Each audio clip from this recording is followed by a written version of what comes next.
beautiful soul, and welcome into today's Pick a Card reading. If you clicked on this video, I need you to know that it's not something random. You're probably feeling it already. Maybe not in words, but in your body.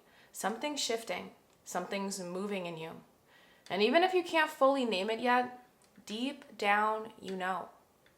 This isn't just in your mind, it's in your nervous system, your spirit, your entire path. You are currently in a major energetic shift right now. And Source brought you here, brought you to this video to help you understand it. The cards you saw when you ended up clicking on this video are the exact cards for each pile. And they're already carrying the energy of your message. For this being pile number 1, pile number 2, and pile number 3. So if you would like to take an extra moment or two to pause, breathe, and really tune in to which card is pulling on your energy, please do that now. Otherwise, whenever you are ready, I will meet you in your chosen pile, and you can find that timestamp down below in the description box. See you there. Hello, my beautiful pile number ones, and welcome in. You were drawn to this pile for a reason, so let us get into this so we can find out exactly what Source wants you to understand about this major shift that's happening inside of you. So to kind of just dive right into this, let's take a look at your significator card. And when it comes to the deck that allowed me to help me decide what cards to use for the significator cards for today's Pick a Card, this is the deck that's known as my Modern Nirvana Oracle. And with the card that you guys have that came out to be a significator card or / overall theme surrounding the energy of the major shift that's happening within you, you have the word connection. And this is giving me an immediate understanding on what this shift is helping you kind of embody or manifest in a way. But for us to get an even deeper understanding, before we start looking into all the awesome oracle, I got lots of cards over here. You guys just can't see them yet. Before we start getting into all of that awesomeness, let us read the passage of where this connection card is coming from so we can get some more insight and understanding on what this energy is about for your reading today, pile number 1. So let us get to there now. Let us find it. All right, so we have, okay, we are right here. Beautiful. Let us take a look. An invisible thread connects those who are destined to meet, regardless of time, place, or circumstance. The thread may stretch or tangle, but it will never break. Have you ever connected with someone for the first time, and instead of feeling like an initial meeting, it felt like a reunion of remembering or a rekindling of something that was lost? An instant recognition of a kindred spirit, a familiar resonance, or a reminder of unfinished business, where you can't quite place the why or how, but there's an understanding of a great importance that transcends all logic. You aren't sure what is going to happen or when, but there is an inner knowing that this chance meeting is not by chance at all. You may feel a sparkle of energy move through your entire body, a wave of wonder or pure emotion, or the hairs on your skin will stick straight up with goosebumps because it feels so surreal in this moment of inexplicable knowing. If you pulled this card, it is to remind you to be aware of a new connection on the horizon that will assist in your journey into becoming. It can also be viewed as a signifier to affirm a connection that already exists that evokes a similar fated feeling, which you may have previously questioned or shook off as random. This connection will not only be meaningful in the future, but may also offer context and meaning for the past and present. This auspicious conduit can be perceived as a metaphorical part of fate's invisible thread of connectivity, which will continue to weave together loose ties and create a tapestry of the moments in time that are a greater part of the life of your story. Take note of your feelings and make sure not to discount potential with doubt. Trust your intuition and see what you instinctively feel, know, and see. Sometimes the first response is actually the correct one. Don't overthink what came first organically. The connection at hand will only grow stronger as time goes on.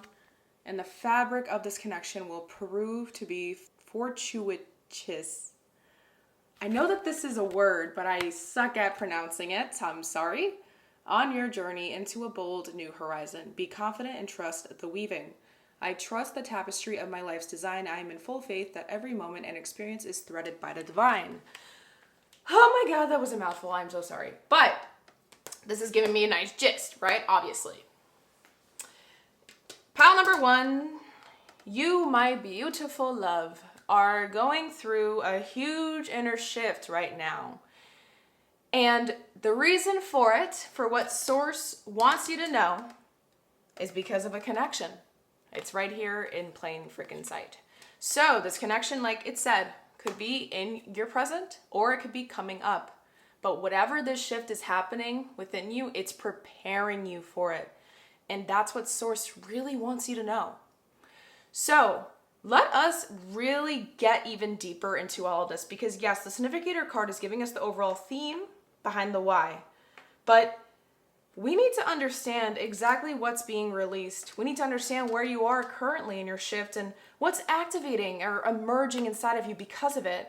And what this shift is going to ultimately prepare you for. Because yes, it says connection, but we want more detail, obviously, don't we all, when it comes to these pick a cards. So let us get into it, beautiful souls. So for the very first portion or section of this reading that we're going to be looking at together, we're going to obviously be trying to see where you are currently in your phase of shift, or what part of in the metamorphosis you're going through right now, how it's showing up emotionally, energetically, or maybe even somatically. Because we need to know what's going on in your inner world right now, wherever you are, regardless of the time you're watching this, as this is a timeless reading, pile number 1, obviously. But we're going to be using a couple of my amazing oracle cards to look into that together before we dive into the tarot. And I did not mention this, but in today's reading, never done this on my channel, but I'm so freaking excited to do it today. We're going to be looking and using 3 different tarot decks for today's reading. And I'm very, very flipping excited because I selected each specific deck to use for each question we're going to dive into for this with a lot of care and thought in consideration with it. And it's one of the decks that I'm going to be using specifically is a brand new deck that I just received. And oh my flippin' goodness, it is my favorite deck out of all the tarot decks that I own. I swear to you, this deck is like my personality and art because of how detailed and in-depth it is. It shows like the shadow side to things and gives you so many different perspectives to look at within each typical depiction of major arcana and minor arcana. So I'm very excited to show that to you guys today. Aside from that, and on top of that, we are also, for this first section, we're going to be using my Oracle of the Radiant Sun booklet. And because I do not own the cards, but I own this beautiful booklet, I actually felt called to, well, I cut up a bunch of little pieces of paper. And what we're going to do is we're going to continue to flip until we land on where Source wants us to land to find out where you are in your shift. And we're going to continue to do that for the next pair of questions moving forward, okay?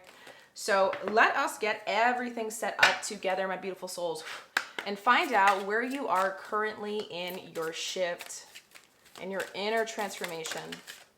Thank you. That was quick. All right, and let us now grab an archetype card. I'm going to go with it. Source, thank you. And lastly, let us get an archetype. Where is pile number 1 right now in their inner shift, in their current part of metamorphosis? What part of metamorphosis is pile number 1 currently in? Thank you. Okay. Beautiful, beautiful, beautiful. Source is very connected today, and oh my God, guys, I'm so excited to do this reading. Okay, so we got one of each, and let us now, before we even look at all the cards, let us see the natal chart placement that wants to come out for where you're at currently. This is going to kind of give us a nice energetic feel for where you are and help us be able to fully combine and weave everything together to create your story for where you are now, the present. The color that I felt called to select intuitively before I started like recording, I hit record, was the color purple for you guys. So this is giving me an indicator that it might have to do with third eye chakra energy, potentially crown chakra, but more so third eye. So there's going to be some, maybe with the current phase you're in, you might be going through some energy issues with illusion. You might not be able to tell what's real versus what's not real mentally, is what I'm hearing. Like, you're doubting yourself really hard right now, pile number one. Maybe one of the things that you're dealing with when it comes to this shift that's probably driving you absolutely insane is like, let's say you get a gut feeling. You can't tell if that gut feeling is real or if it's fear-based, or if you're feeling confused, you're like, am I really feeling confused or am I just not thinking hard enough? I don't know. Those are like very simple, random examples that I gave. I'm not saying that's exactly what you guys are experiencing, but you guys get what I meant by that, because it really does feel like you can't tell what is real right now and what's not. Maybe your mind's playing tricks on you. Let us see this placement though, because maybe that might actually help us get more clarity. All right. So, what part of the metamorphosis is pile number one currently in? What part of the metamorphosis is pile number one currently in?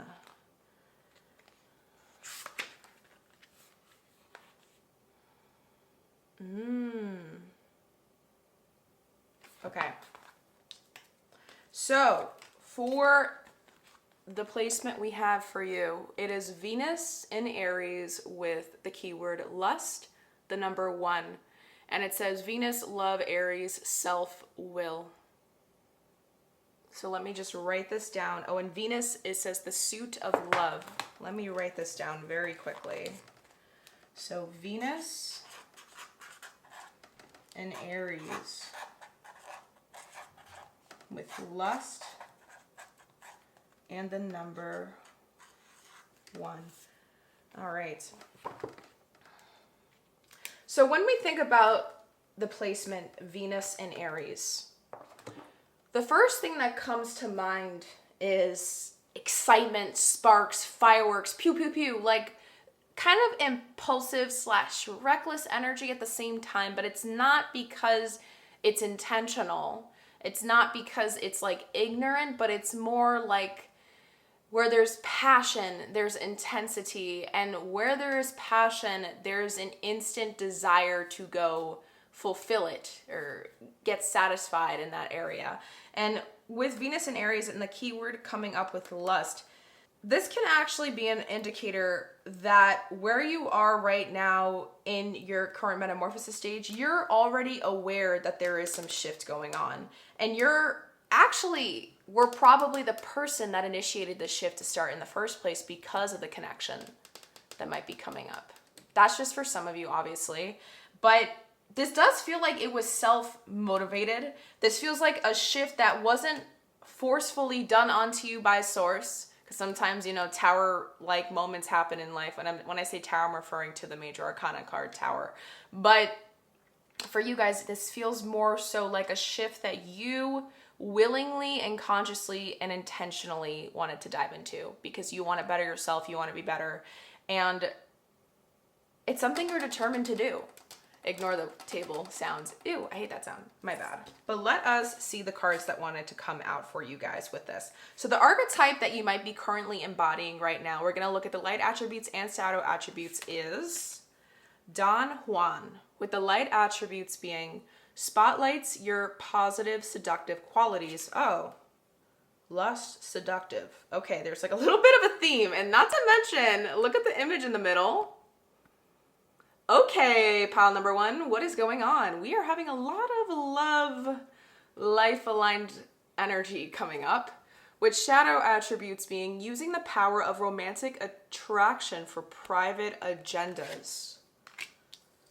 This makes sense, actually, because the reckless energy of Aries.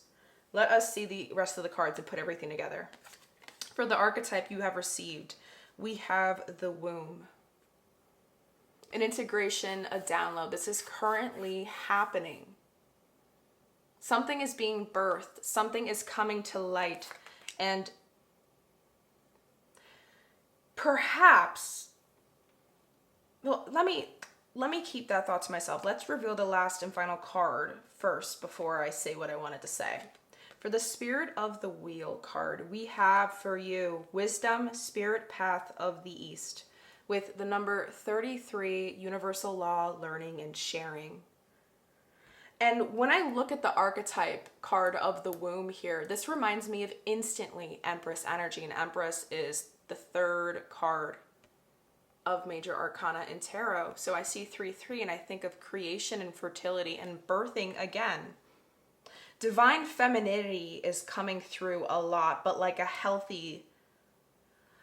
Oh, you are currently going through an inner shift that is going to help you be able to balance the dark feminine energy and light feminine energy within you. Whatever you identify as gender-wise, everyone embodies a little bit of divine feminine and a little bit of divine masculine. And sometimes we embody more of either or and less of the other. So just to make that clear. But with dark feminine energy and light feminine energy, there's a beauty to both. And it's about being able to kind of integrate them into each other and finding a nice harmony between the two, finding that nice equilibrium, finding that nice sweet spot in the middle between those two energies is kind of the goal, especially when it comes to masculine energy as well. For you guys, pile number 1, it seems to me from everything I'm seeing already in these cards, you might have recently gone through some sort of experience where there's like there's a tactic that you're good at doing. There's something that you're good at doing when it comes to trying to get what you want in life or something. And maybe, perhaps, this might not resonate with everyone. It's just something that's coming through, channeling. The latest or most recent thing that you tried to get with that tactic that you're used to doing often didn't work. And you're not used to that. It threw you off guard because you're like, what's going on? Like, this always works out. I don't understand why this time. And that actually intrigued you more. That actually made you more interested in whatever it was you were trying to go get, whether this was a person or maybe a goal, a passion, whatever it is. It's something that you wanted, but it didn't work out because of some tactic that maybe you normally do things, or I don't know. It's something that you're confident in, and it didn't. You were like, what? But it made you want it more because it said no to you the first time around. Does that make sense? And I believe that also, if that's not the case, some of you guys are in a relationship right now. I'm talking to the ones in relationship that is really challenging what I just said. So there's something you do, maybe you're fixed or rigid in some sort of personality trait, let's say, or characteristic or behavior, pattern, tendency, whatever. This other person in the relationship is challenging that because they have polarizing energy when it comes to this thing you do. And it's changing things on the inside slowly, or it's shifting your perspective. It's kind of opening you up to a whole new world or way of looking at that thing you do in a different way, in a different light, or handling it in a different light. Like for some reason, I'm picturing someone, or I'm picturing that song. Is that Aladdin? I don't remember. A whole new world. Na, na, na, na, na, na, na. Okay, that's all I know. But I think that's Aladdin. Whatever it was, that's what I'm hearing. I'm hearing a whole new world. So, pile number 1, it seems like there's some weird eye-opening shift that's going on, or the experience you had was like somewhat eye-opening in a way that led to this shift taking place within you. And it is willing. I need to, obviously, let's see what's being deconstructed and released, because I feel like that's really going to help us continue to kind of piece everything together, which is the second section. So let us go into the oh my God, I'm so excited. This is my favorite tarot deck. We're going to be piecing it all together now. Let me figure out how I want to do this, because I think, yes, perfect. You guys can still see the cards. Great. Okay. So let me figure out how I want to do this. So this is where you're at currently. Can you still see it? I hope you can. I think so. All right. This is where you're at currently. We are now going to look at what's being deconstructed and released inside of you. So there is a significator energy card that wanted to come out, but let us save that for a moment as we gather the next trait, natal chart wise, that wants to come through. So what is currently, or what belief, identity, or energetic imprint is being cleared within pile number 1? What's dying off, even if they've been clinging to it? Okay. So we have received Mars in Scorpio with the keyword revenge. Let me just write it down and I will show it to you. Mars in Scorpio.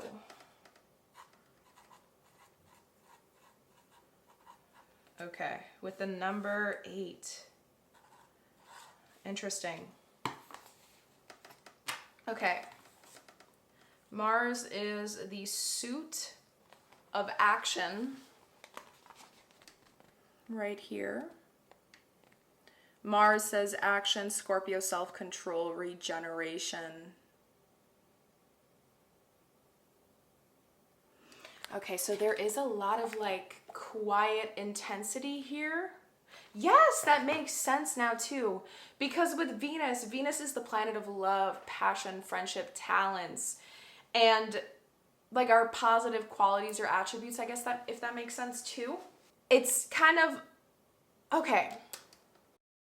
The fact that you have Mars in Scorpio with the keyword being revenge, the number 8, you are going through a huge, like, releasing period of some wounded feminine traits that you possessed within your personality. These were traits that weren't,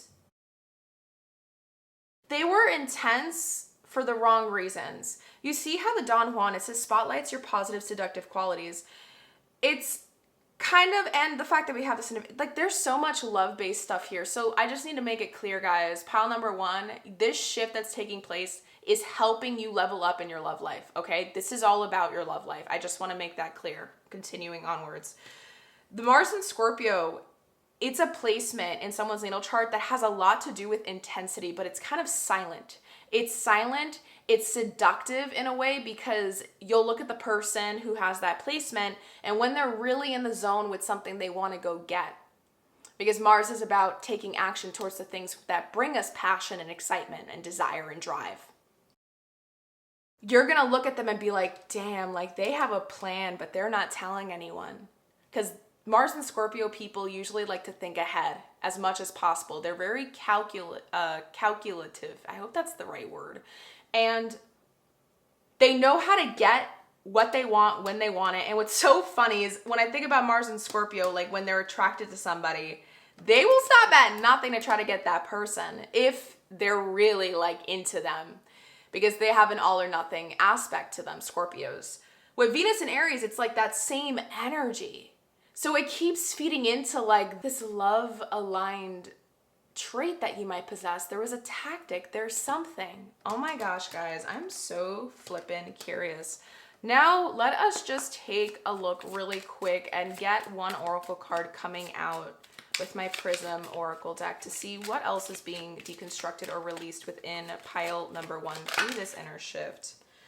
Okay, too many source. Allow it to come upright if this is a card that you want them to see. Oh, a card did come upright. We have isolation. I knew it.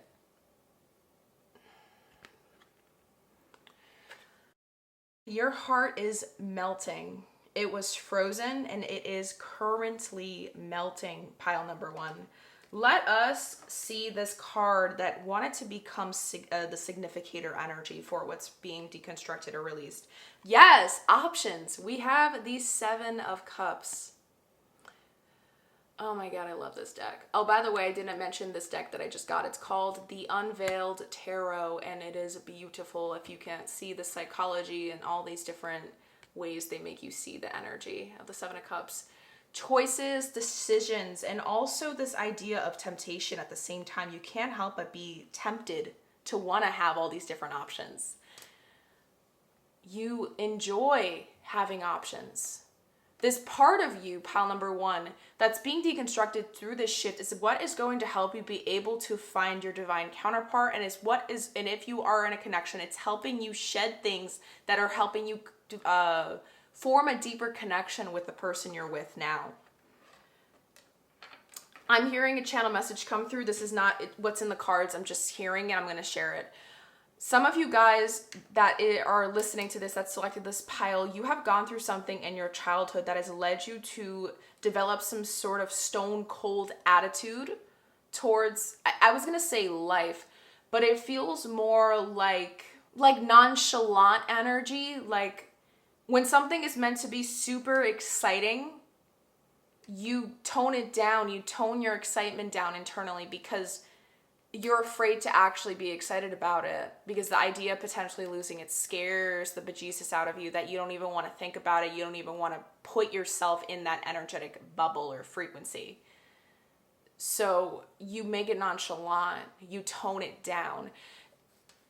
It's like the law of detachment, but too heightened to the point where, are you still having a human experience if you practice law of detachment that strongly?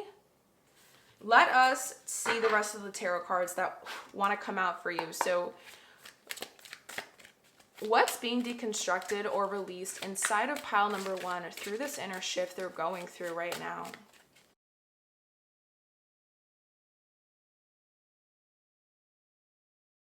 All right, beautiful souls. No clue how many cards I got out, but for the back of the deck energy, we have the Nine of Wands. Again, someone standing their ground. And this is what's interesting, because we're almost at the end of, we're at almost, the next card that comes after this is the Ten of Wands. It's about a long, exhausting journey.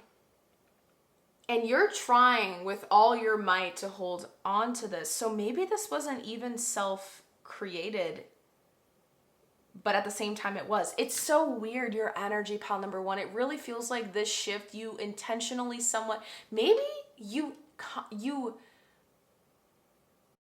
it's weird. It's like your heart wanted this for you, wanted this shift to start for you. But your ego isn't caught up with that conclusion yet. It hasn't reached that clarity. So it's trying to continue to do everything it possibly can to hold you back from this shift. And in a way, it's like you're fighting it. And it's making it very uncomfortable. It feels like you're in some sort of weird, uncomfortable position, emotionally or maybe even physically, like you're producing some physical symptoms, like maybe your stomach's churning, or maybe you haven't been eating for a couple of days because you're just so like, I don't know, it's weird, like nauseated, but you don't know why. There's something to do with like your stomach. I don't know. There's like weird or stress headaches, stress-induced headaches. There's just some weird physical symptoms. I'm picturing someone who developed some sort of ailment within them physically. I'm not a doctor, by the way. I'm just, I just want to make that clear. But I'm channeling, so I'm just sharing what's coming through in my head. And it seems as if like you fought this so hard that your body started producing some symptoms from it, because your heart's like, no, pile number one, like let this happen. It's meant to happen. You want this. Deep down you do. And you're still in this process of coming to that conclusion, and so is your ego. It's interesting, pile number one. It's so interesting. It's so interesting. Oh my God. I love it. Let's see how many cards we have for you. We have 1, 2, 3, 4, 5, and 6. Beautiful. For the first card that I felt called to pull out here to begin, we have the High Priestess. And we are still looking into what's being deconstructed and released through this inner shift for you. Next up, we have the Five of Pentacles. Tell me these cards are not insane, guys. I hope you guys get why I love them. The meaning behind it all is insane. Like the psychology, I mean, and all the layers of meaning.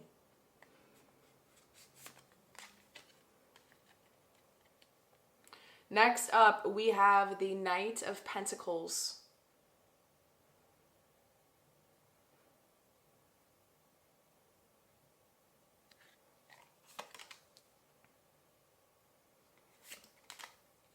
The King of Swords. There we go. Exactly what I was talking about.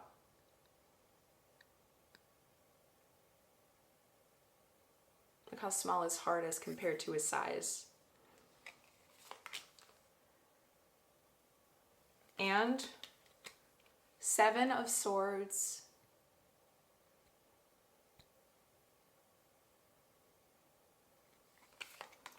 With the final card, just gonna slide this up here. Oof. With the final card being the Two of Pentacles.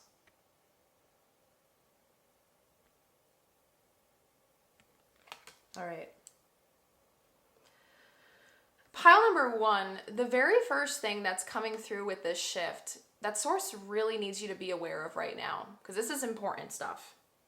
You are going through a major de-shedding process of kind of messing with your own head. Remember that comment I said where it feels like you can't tell what's real and what's not? You're going through it hard. And it's because of how hard your ego's trying to fight you on this shift and transformation. You might, as of right now, even while listening to this, pile number one, aren't even in a space where you think you want this yet because you're still scared about it. You don't know what's going to happen once you surrender entirely to this transformative process.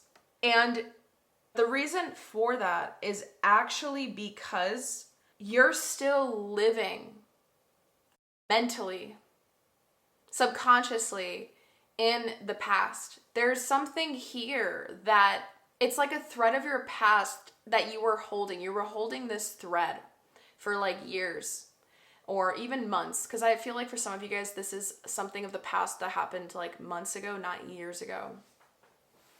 But you're holding this thread and you're just taking it with you as time goes on. And you're in the present and you're still holding this thread and you're kind of living with this thread still in your hand, like it's still a part of what makes you you in the present now, but it's not. That was a thread of that experience that you went through to help you change, to help you become better, to help you learn and integrate more wisdom, more knowledge, to become more humbled through those experiences. And you're still carrying the pain of that thread from the past, but you're not carrying the knowledge that you and the lessons of that thread taught you. And you're kind of still letting it haunt you. You're releasing all of that though now. You're releasing the need to kind of desensitize yourself to the idea of love or true love or the idea of getting close to people. There's this feeling of someone who might even do one night stands all the time and they call themselves a bad bee who don't need no man type of thing, but they're lying to themselves because deep down they know that they're seeking or yearning for a deeper connection or on an intimate level too. But they, like I said, desensitize that part of them. They make it nonchalant because they are afraid of that. They're afraid of even considering that. And maybe that's why you're fighting it so hard. It's like you're charging your ego to keep fighting against this shift. And I'm going to be honest with you, pile number one. I feel like this shift is going to happen whether you want it to or not. That's why the Knight of Pentacles is smack dab in the middle right here. But Source is trying to warn you, if you're more willing to release this and understand why it's necessary and essential for your mental health, is what I'm hearing, for your mental health. I don't know why. Let me know in the comments down below if you get why Source said for your mental health.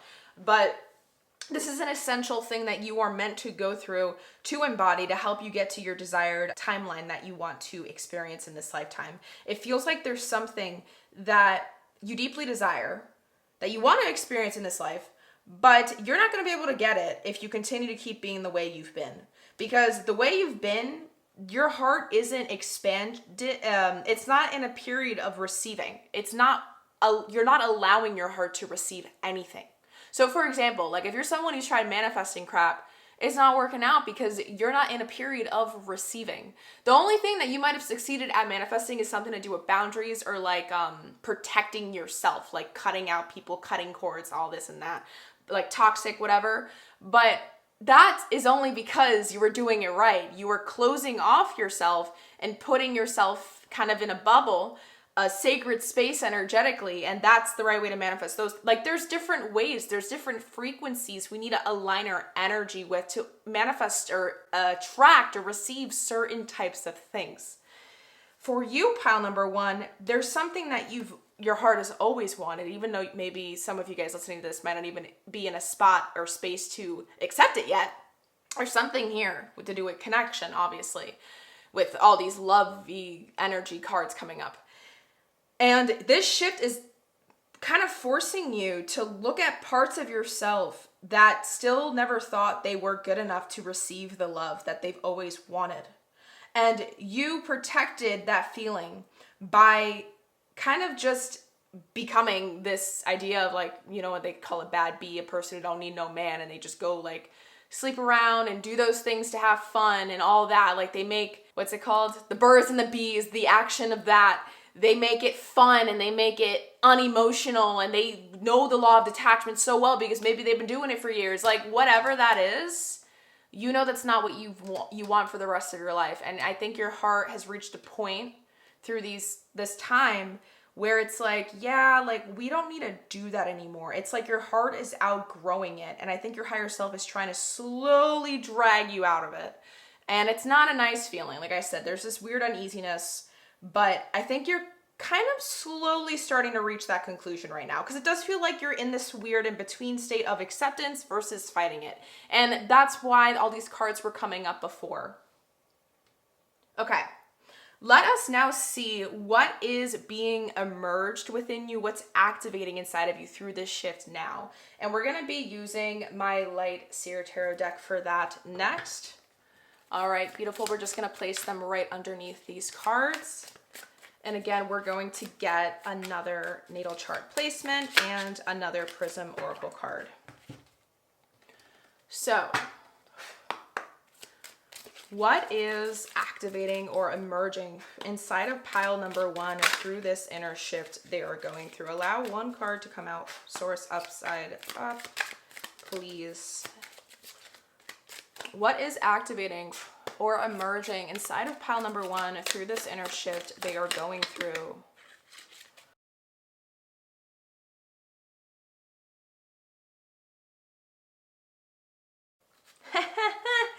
I love this. Okay.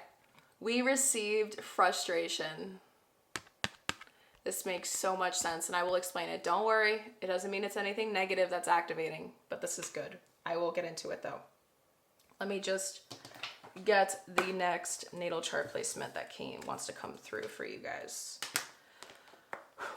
What is activating or emerging inside of pile number one through this inner shift that they are currently experiencing? What is activating or emerging inside of pile number one? Oh.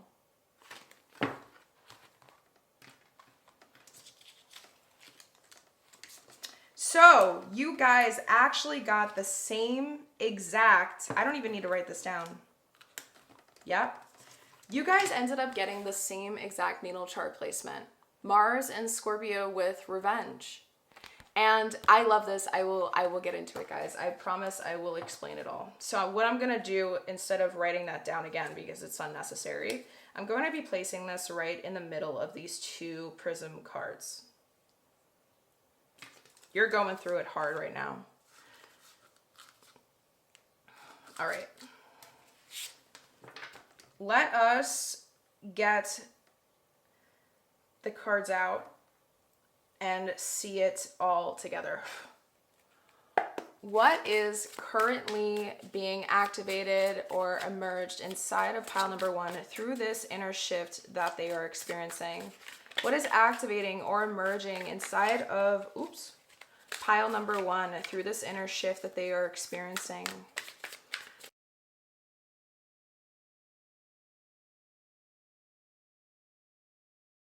All right, again, no clue how many cards I received. But for the back of the deck, we have the Chariot. Yes, I knew it. It's lighting you up. It's sparking something. Okay. Remember when I told you Mars and Scorpio? This is why I like that you got this placement again here, because it makes so much sense. The deconstructing is the attributes of Mars and Scorpio when they're doing it for pleasure and not for true intimacy or something aligned with love. Because Mars and Scorpio people are very, very powerful beings. If they want money and it's aligned with fear, they can still get those things, but do it and get those things in the wrong ways, is what I'm trying to say. But the fact that you receive this placement again for what is activating and emerging within you with the card of frustration, I love this. You know why? Because I told you, when Mars and Scorpio people really want to go get something, they will stop at nothing. Absolutely nothing to go get it. The fact that the Chariot card came up as the back of the deck energy for you for what is activating and emerging is confirming that. And I got goosebumps shooting up both of my arms here. That's crazy.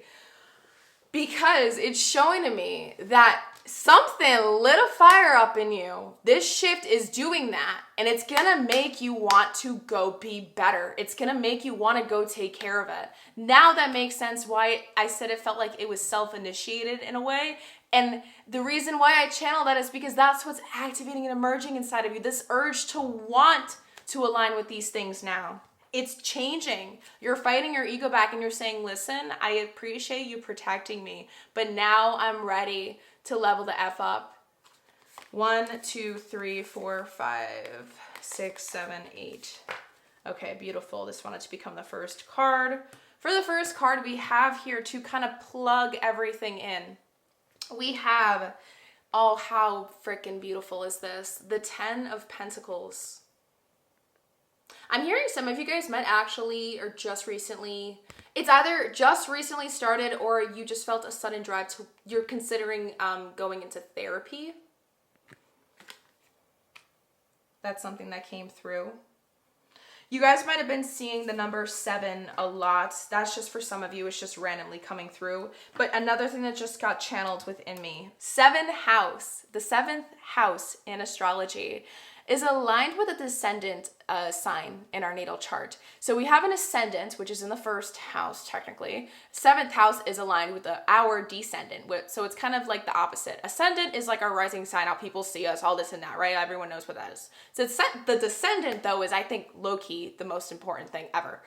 Because with your descendant, it shows to you deep down, depending on whatever sign is in that house placement in your chart, or what sign rules the 7th house in your chart, it will help you see the things that deep down is like the core of who you are. That deep down is like the core of what you seek to experience in this life.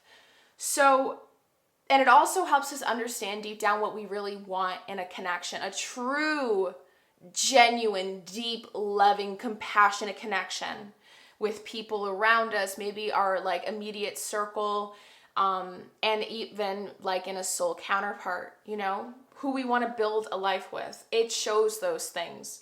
The fact that the Chariot came up and it's the number 7 in the major arcana, and I was looking here at the very beginning and the number 7 is here to start up your reading. For some reason, my head was thinking about the 7th house in astrology for that reason. And I'm seeing the 10 of Pentacles right here. with this family, they're just so happy. There's so much fulfillment, and there's building together and a new beginnings, and just so much legacy here in this card of generational just legacy and fulfillment generationally, if that makes sense. It's as if the goals that you had for a while, they were short-term goals, or they were things that deep down you knew wasn't something that was going to be a forever thing. And your ego just doesn't want to accept that. It wants it to be a forever thing because of how long you've made this a habit, a tactic of some kind.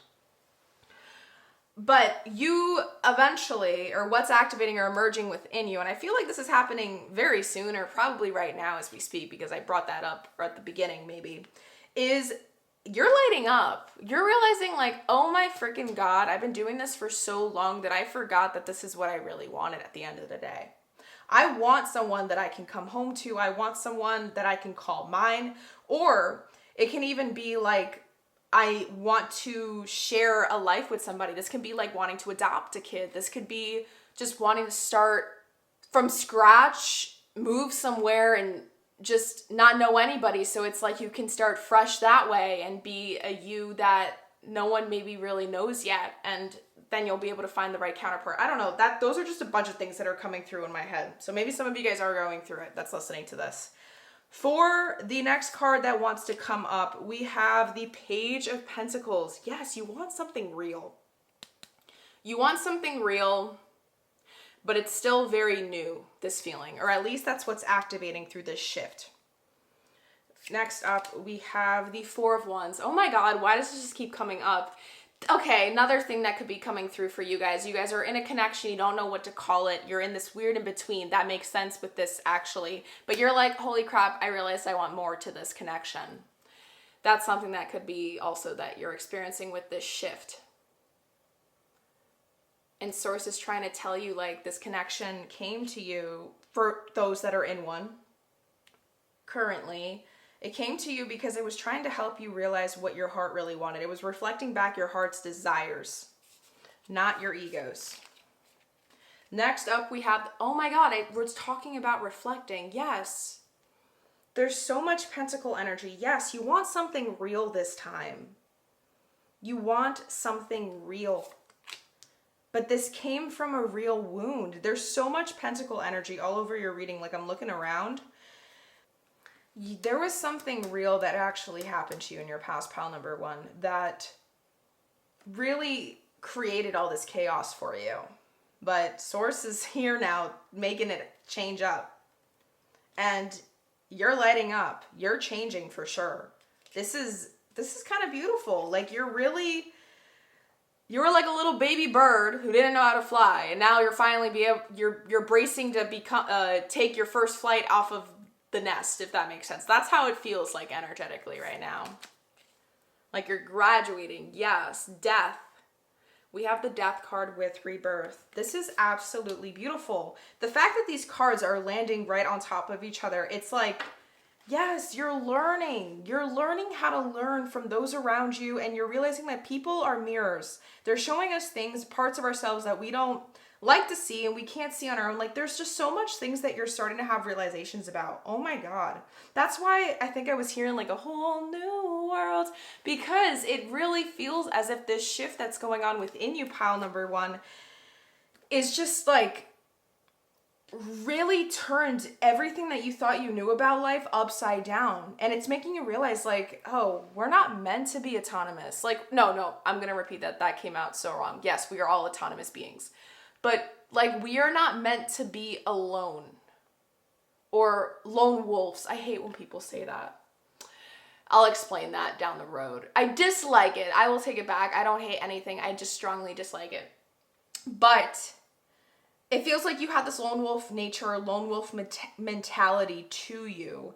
And something broke that. Something made a little twitch inside of you that made you have a different perspective for a split second. And because you had that split second perspective, it started to grow. You sat on it. You're like, what the hell is this? And now you're realizing like, I think I want this. But the shift kind of like started sneaking up on you ever so slightly because you weren't aware of it, because your heart was trying to do it for you, but your ego was still making you go astray from that original divinely guided path that you are and have been meant to go down all along. And now, because maybe even this reading is what's going to activate it, you're going to start taking charge for this. You're going to start wanting it. Maybe even listening to this is going to help you realize a lot of things that are hard for you to grasp on your own. And maybe this reading came to you, source led you to this reading to help you kind of understand a lot of truths that your heart's been trying to whisper, but now you're hearing it louder than ever because of this reading. And it feels like this is kind of like the last thing you needed. This is like the ultimate thing you had to hear, the cherry on top of this process to help you really like switch gears enough to be like, okay, I'm ready. I'm ready to do this. Like, I'm ready to do what it takes to do this shift, because it does feel like you are like letting this side of you go. That King of Swords, you're rebirthing yourself through this process. And it's still activating. You're still going through it. I'm being honest with you. Pile number 1, this feels like it's still in the very early stages because of how embedded this thread, I told you that thread from the past has been in you for so long. Let's continue. Sorry, though. Okay. Again, we have the High Priestess, but it falls underneath this Seven of Swords with that deceptive energy. You know you've been lying to yourself. You're aware. You're having that clarity. That's what's activating. Wow. And we have the Two of Cups right underneath this Two of Pentacles, where this person is juggling a pentacle and a grenade. Yes, you thought it was too much. It was overwhelming. It was for you, but you're switching that now. There's this activation process you're going through where you're realizing that our souls evolve better with other people around it. If we let people more into our world, especially, that's what's going to allow you to have more of a level up in life and feel like you're actually like on a self-growth journey, because those people are going to help you see life in so many different ways that your own ego won't be able to let you, because your ego only kind of limits you to your own one world perspective. We need to hear other people's perspectives and stuff to challenge us, to help us grow. And you're learning that. You're having a huge epiphany like moment for that. And for the final card we have here that I actually feel called to place on the side like this, we have the Ace of Wands. Yes, it's lighting up, and this is reminding me of that frustration card. It's just fire. You're lighting up. There's an ignition period going on where you're ready to take charge. Oops, my bad, guys. Where you are 100% ready to take charge. Looking at these cards so far, pile number 1, this shift is changing things and changing your life in ways that you never thought was possible until the shift happened. And you're aware of it. You know it's happening. And it's starting. It's starting. It's leading you to the right counterpart, or it already has. It feels like there is someone or something, there's something coming. And I feel like you can feel it. Like there's a weird anticipatory feeling here that I'm sensing. And that's why it's going to light you up to want to go align with it more. The other thing that's coming through, this is a timeless reading. I want to make that clear. But if you are someone that is listening to this during the time, around the timing that I have uploaded this exact video, it would be June of 2025. During this time, the North Node is currently in Pisces in the sky, and the South Node is in Virgo. It's activating the collective to kind of go through this process of deep honesty and being brutally honest with ourselves of the things that we do that we know aren't serving us. And it's going to kind of force us all as a collective to go through some sort of death or shedding process. Releasing the rigidity, releasing control, releasing things that we know aren't necessary baggage to continue carrying into our future. I feel like that kind of, like, if you are someone listening to this during this timing, it's activated that inside of you, pile number one. It really, like, let me know if you know any of your natal chart information, pile number one. Send it to me in the comments. Like, write pile number one in parentheses if you would like to. I can give you a response back in the comments. Like, I'll reply back. I want to see where your 7th house lies. So you're going to be able to find that when you see like your house system and your natal chart stuff. Usually you'll see the wheel, but then you'll see like the house stuff, and it'll say 1, 2, and it'll say like first house, second house, and you'll see like the sign next to it. Let me know what sign shows up right next to 7. And I will help you do some digging for your descendant sign, because I really want to help you get clear on what's been going on here, because for some reason I feel like that's going to be important for some of you guys, but only if that resonates. This is only for the people that are really into that stuff. All right. Now let us see, what is this preparing you for officially? Yes, we did get the connection card, but let's see what else, right? Maybe this will help us get more detail and more clarity and more depth, because I love giving you guys specifics, and we're going to be using my Good Tarot. It's called the Good Tarot deck to check this out. Ooh. Okay, we got a card that wanted to come out as a significator. Ooh, let me try to get this with my nails. All right. So this is the card that felt called to come out for the significator energy or theme for what this whole shift that you're experiencing, pile number one, is preparing you for. Let us see what it is. We have the Queen of Earth, also known as the Queen of Pentacles. Yes, you are, wow. Source set this whole shift for you up to prepare you. Let me see if I can zoom out and help you guys see this better. Okay, is this help? I hope so.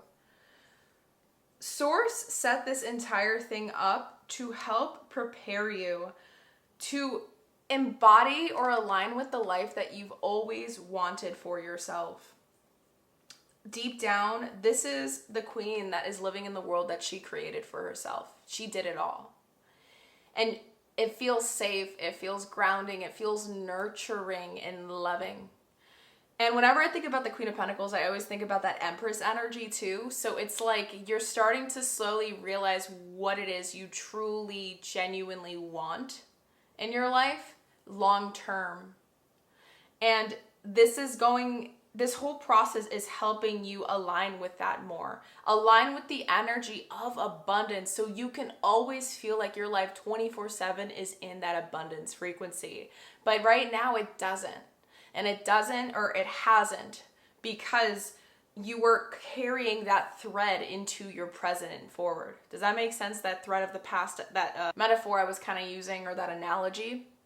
So let us now see together the natal chart placement that wants to come out to show us what is it's preparing you for. So what is this inner shift pile number one is going through preparing them for? What is this inner shift that pile number one is going through preparing them for? I love this. Yes. Okay. So before I write it down, I'll just show you really quick. We got Venus again. This is about love. I keep going into it. We have Venus in Sagittarius with flirtation and the number 9. You're having a self-realization. You're having a whole download, because the 9th house is about learning. It's about knowledge, and it's about an understanding. It's about wisdom, with Sagittarius being optimism and adventure. And there's 2 people. I love this.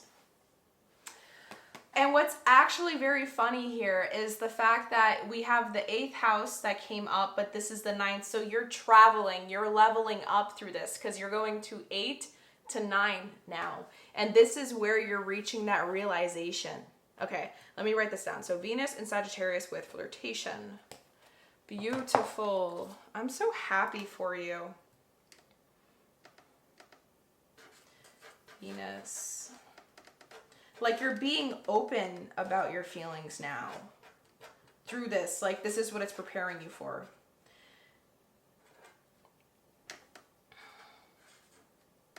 With flirtation.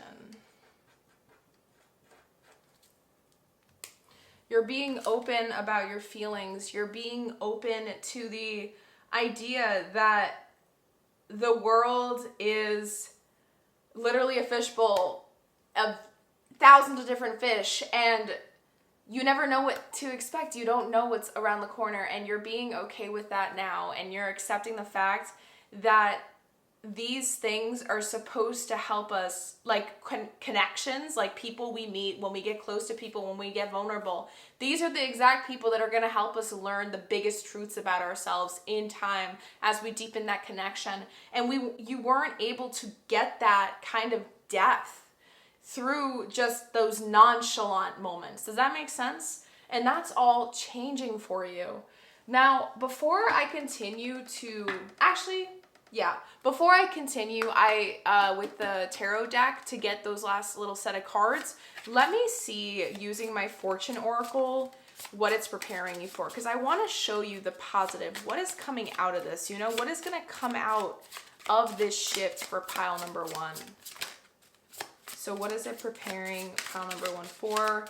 What's coming up for them as they allow this inner shift to take place? Okay, a card just kind of like flipped over. Yes. Okay, I love this. So you have the thorns with the number 31. Weathering the challenges ahead will bring in a new and positive future. And I think this is about this whole process you're going through. It's hard to move through, you know what I mean? Because you're undoing so much learned behavior that was developed over time. And perhaps that's also why the frustration is being activated, because it is a hard, I told you, I kept bringing that up, like there's this feeling of it being very hard, because it is something that is difficult, but it says it will bring in a new and positive future. The Queen of Pentacles, you know, remember the Pentacles is one of it's the slowest moving element in tarot. The Queen, it took a long time for her to become that energy of the Queen of Pentacles. But to live in the world of her dreams, literally, and practically, like tangibly, it took time to get there. But she is the most grounded and successful queen, in my opinion, out of all the queens, because she did it, and she did it steadily, and she did it with thought and intention with every step of the way. She tried to make sure every step she took to get there was logically planned and smart and aligned with the right things.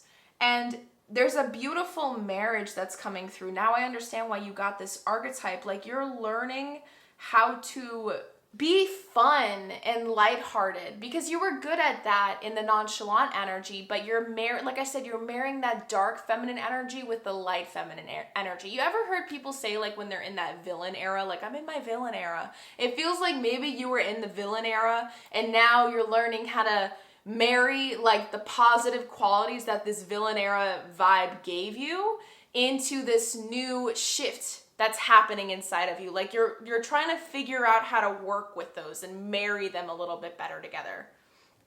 All right, beautiful. And to finish up, before we see the final messages that Source wants to leave you with today, let us just see any additional final cards, because I want to tell you what it's preparing you for. I want to show you like where future you is in after this shift is complete. So let us see that for pile number one. Where is this inner shift taking pile number one?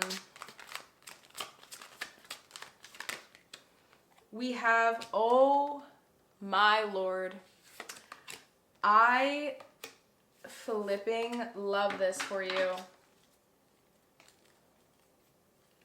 Yep, this is part of your future with this Two of Wands, and you are aware of it slowly and surely. Oh my God. Okay, I'm gonna just tell you right off the bat, the card that wanted to shoot out is the 10 of Cups with the laughing, happy Buddha. How flipping beautiful is this? The 10 of Cups, the wish fulfillment, the emotional fulfillment, the happily ever after. You're getting there, pile number one, but you gotta embrace this shift. You gotta let it happen. The number 33 also reminds me of that energy of 333, and anything to do with 3 is about change and taking action. And then we're looking at the 3 points here, so technically it is 333. This is something that, whether you acknowledge it or not, and also the third house is about connection, so third house energy is very prevalent here. Forgot to mention that. I just noticed it, sorry. It's all leading you exactly where your heart really wants to be, and you're manifesting things that you're not able to envision just yet, because it's hard. It is hard because you're still unlearning a lot. For your final 3 cards, we have the 7 of Wands, 7 of Fire.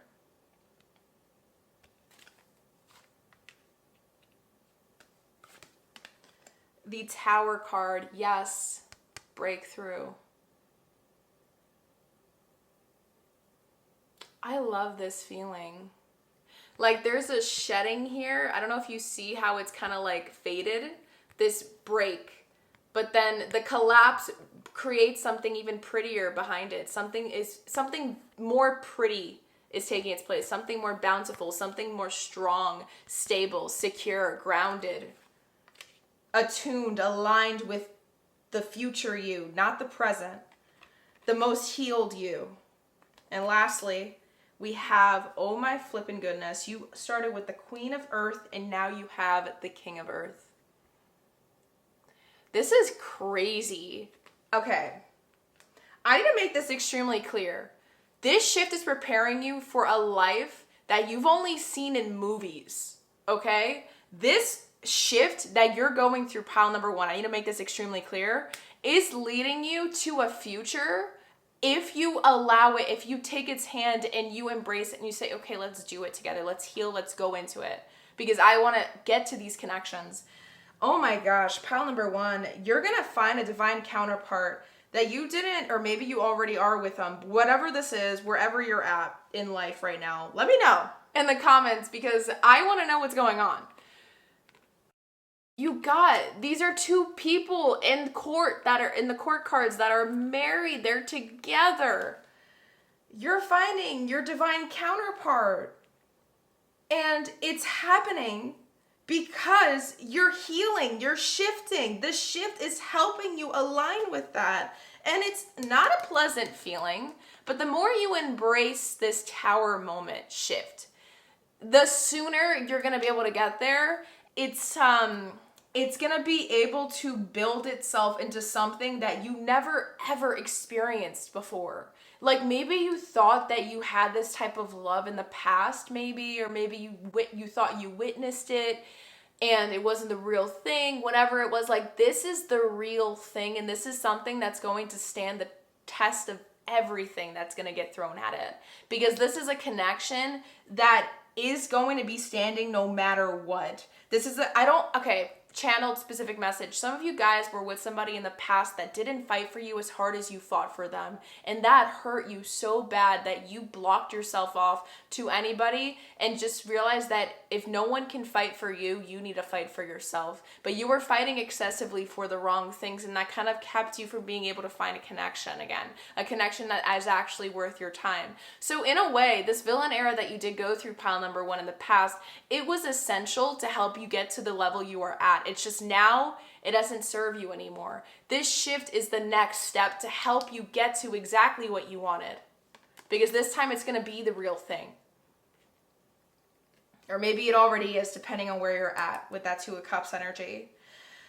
Oh my God, pile number one, I was not expecting this at all to be a love reading, but it ended up being that. And this is a love that you're going towards that is Gonna be hard to go through this transformation. It's gonna be hard to kind of make it stick. For some of you guys, I'm also hearing you might be in a connection that feels like you guys are fighting a lot and it's hard for you to open up. Once you start finally working and healing, going through this shift, you're gonna realize that, oh, this is all I had to do, and it's gonna help you guys get stronger.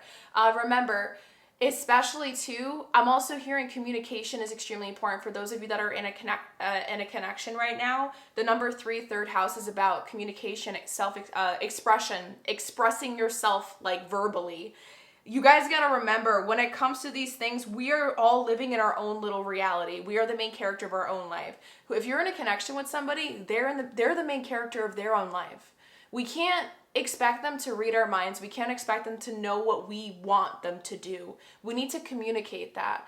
When it comes to this connection, you guys are going to be very, you're going to know you're in the right one if you feel like you guys both know yourselves very well. Or like you're very sure of who you guys are, if that makes sense. Like you guys both know what to offer. Like you guys are going to be very secure in yourselves in a way. Like I know what I bring to the table. What about you? If that energy is with this person you're with now, that's how you know they're the King of Pentacles energy or the Queen or whichever. Because it doesn't matter about gender. It's just the divine masculine, divine feminine. Remember I was talking about that. That's what I'm referring to. And if it doesn't feel that way, then it's the next connection. But I'm just telling you guys, this is what's coming up for me in the energy channel stuff. Source really just loves shooting crap out of my mouth sometimes. Okay, guys? All right. Now, to finish up your reading, my beautiful souls, we are going to be taking a look and getting some last cherry on top additional messages from Source that Source wants you to walk away with to end and finish up your reading. So we're going to be pulling a card out from my Sacred Rebel Oracle deck. And we're going to be reading a postcard from Spirit. All right, guys. So let us see final messages for pile number 1. Guys, I'm not making this up. I'm not making this up. Holy bajoli. God, that's not a word. You guys got conscious freaking connections. Conscious connections. Guys, you have connections all over your reading. I am literally losing my mind. I really hope I swear. It sucks. Anyone that just got out of this reading and didn't listen all the way through, I feel bad. I feel bad for them. I feel bad for them. And I just realized I'm looking at the Tower card. 1 plus 6. I know the number 16 in Major Arcana is the Tower. But 1 plus 6 equals 7. Again, that number 7, guys. Divine counterpart. Oh my gosh. Okay, let us see what it says. Conscious connections, number 35. We have it right here. All right. There is oh my God, I'm losing everything oh my God, guys, I'm sorry. I'm so excited that I'm making a mess. Okay. I'm trying to keep my cool, but just imagine you're me. Okay. Forgot to mention this. I'm just so excited that I'm forgetting to mention things now. When I read these, I do not interpret anything. This is for you to take what resonates and leave what doesn't, because this is the final words from Source. I don't need to translate anything. There is a call for more intimacy in your immediate relationships. There is an opening for heart-to-heart communication that can salvage and restore communication. Sorry. I need to calm down. I'm just so excited.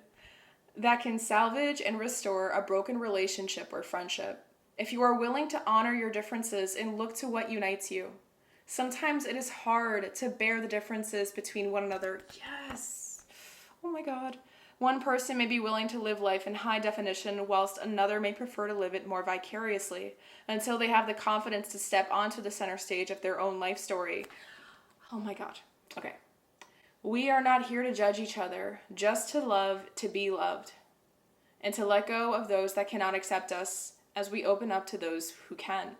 This oracle brings guidance for you to trust in the sanctity of the connections in your life. If you have asked to experience a more sacred connection with people who truly get you and want to play life with you, rather than at odds with or against you, then this oracle is confirmation that this manifestation is on its way to you now. Holy moly. Maybe you guys try manifesting that, and that's why this shift happened, because Source was like, yo, Nah, pile number one, you can't get that conscious connection, that sacred connection if you're still in this energy. All right, sorry. I just can't shut up. Okay, just accept me for who I am, guys.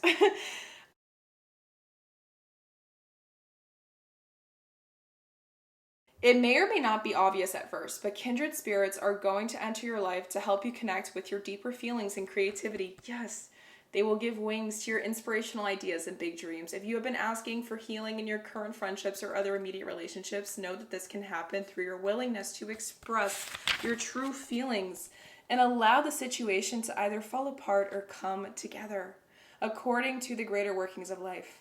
Sometimes webs that have joined people together are broken, and that is appropriate as people may outgrow what once held them together. Sometimes the ties that bind us together are so strong that they are able to withstand, yes, I said this, a great deal of pressure and still remain intact. Oh my God, I have goosebumps shooting up my arms, guys. The webs of connection between us will sever or sustain based on the higher wisdom of life itself. Either way, healing happens in the resolution of our feelings, yes, learning the lessons, and we are once again able to feel free, forgive, and be ready to move on to the next stage of relating, either with a person who has been in connection with us for a time or with someone new. This oracle asks you to remain open to healing connections and to allow people to be close to you. Trust in the process that draws people in and out of your life. Resist nothing, and seek wisdom in all. This is a healing process. If you guys want to do this later, you can pause this and take notes. I'm going to just I'm going to hold it here. I'm not going to read it.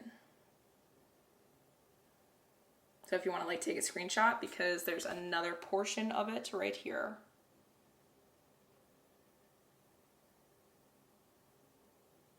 All right, beautiful soul. That was the first message from Source to finalize your reading. And the very last one, we are going to receive and get a postcard from Spirit. So what is the final message for pile number one? What is the final message for pile number one?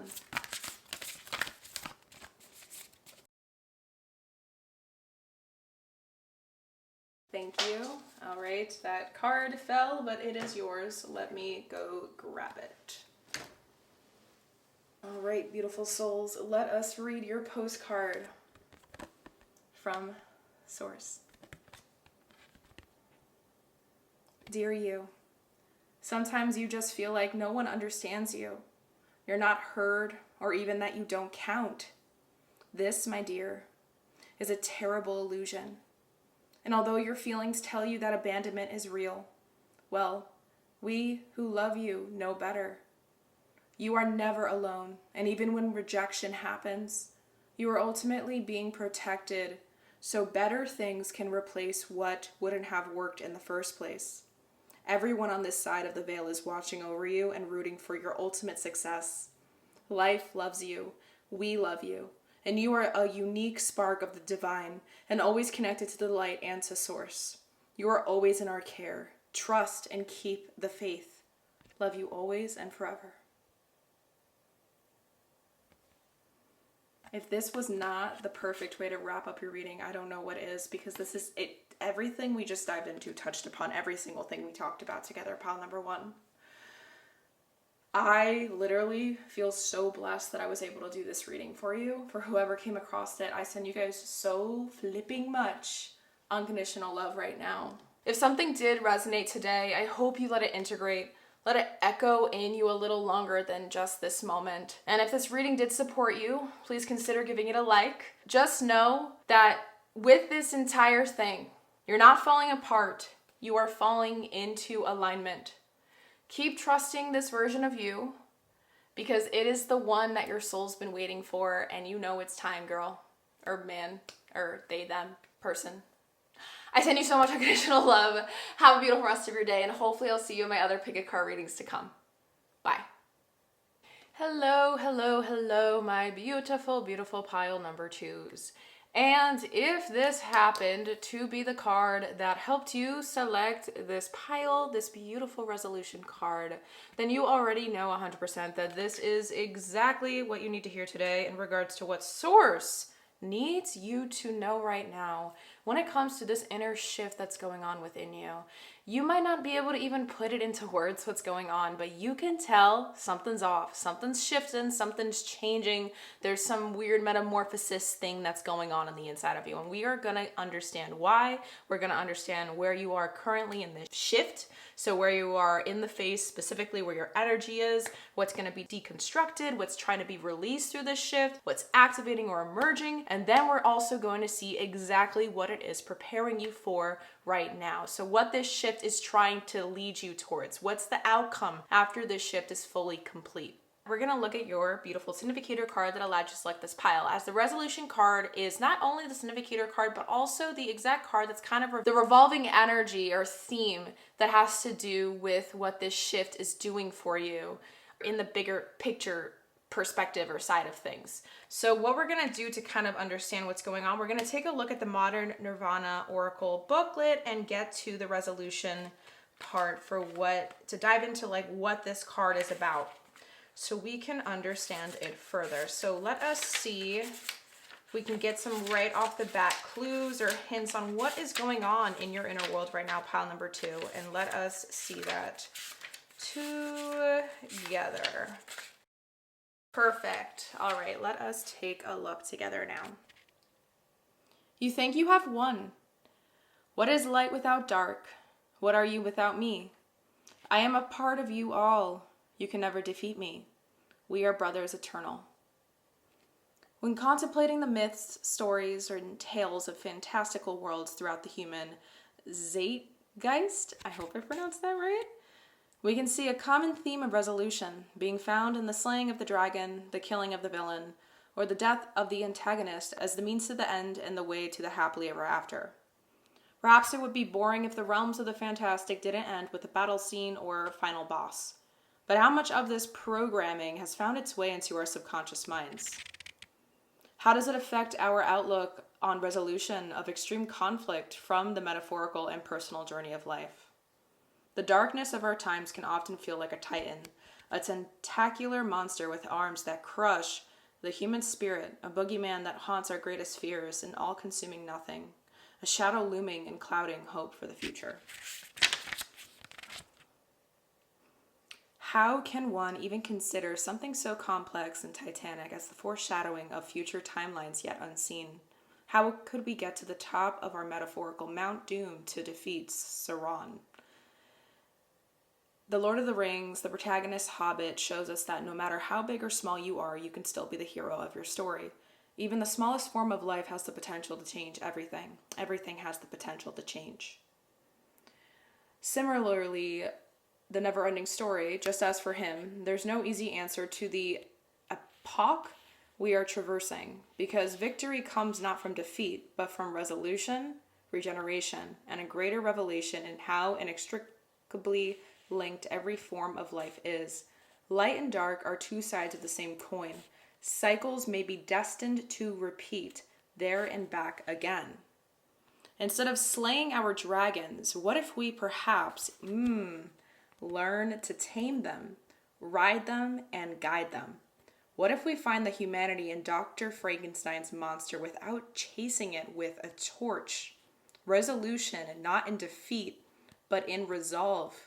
Allow the power of your imagination to be the element that has the potential to mold, shape, and guide what's yet to come, here and into the future. Mantra: I invoke the power of my imagination as a tool for ultimate manifestation. I resolve contrast and contradiction with the understanding that duality is but an illusion of the interconnected nature of all conditions. I appreciate my shadow and embrace my light. I know that love is a greater emotion than fear and fright. Okay. There is a major transformation going on within you right now, pile number 2. Holy bejesus moly. Honestly, it feels like you're going through a major, like I'm literally channeling the energy of the major arcana card, Judgment, the Judgment card, Revelation, Awakening. It genuinely feels exactly like this.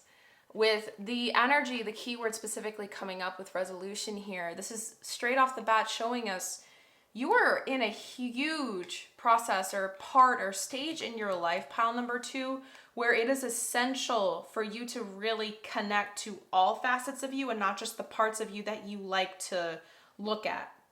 Does that make sense?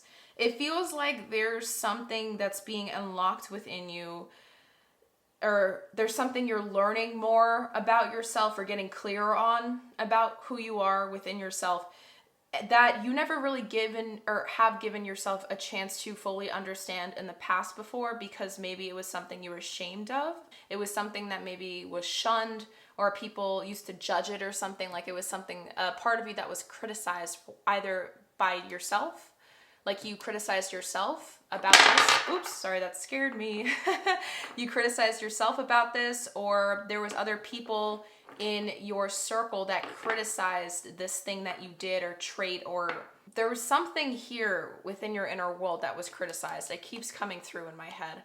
Let us take a look at the rest of the cards that want to come up so we can really fully understand exactly where you are currently in this shift. So what part of the metamorphosis you're in right now, pile number 2. So I'm just going to place this card up here. I'm trying not to drop another freaking crystal on this glass table so it doesn't scare us. Hold on a second. All right, with my beautiful opalite. I don't want you guys to not be able to see the words, so I'm just going to... Hopefully you guys can see it. Well, I try my best, okay, guys? But we're actually going to be using my archetype cards, my Spirit of the Wheel cards, and my archetype cards here, just to look at the very first portion of exactly where you're at right now in this stage in metamorphosis right now. So how it's showing up emotionally, energetically, or maybe even somatically. So we're going to take a look at that right now. We're going to try to get a card from each pile here. And alongside that, we are actually going to be getting a natal chart placement that wants to come through by flipping through these pages and kind of channeling here to see the trait that wants to come up in terms of you are at currently. And we're going to do that for the rest of the portions of this reading as well. So we're going to be keeping this booklet here while we do that. And the only reason why I have this little paper slip out is because we're actually going to just write it down, because I do astrology as part of the work that I do with one-on-one deep healing sessions. So I don't really need to look at the book to understand it, but I only have the book, not the cards with me. So we're just gonna write down the placement that comes out, and that's why it's like that. Actually, I always intuitively select the colors that I choose to do for each pile. For you guys, pile number 2, I ended up getting or drawn energetically towards the color orange. So this is kind of giving me this idea that this is all to do with feelings, emotions, flow, surrendering, trusting, and this energy of, I don't know why this word's coming through. I don't know if it's, I heard evocation, but I don't know if that's even a word. Give me 1 second, guys. I need to look this up because I don't know why my brain went to evocation, because now I'm like second guessing it. Like, is it invocation that I was trying, that came through channeled, or was it evocation? So give me 1 sec just to know if that's a word.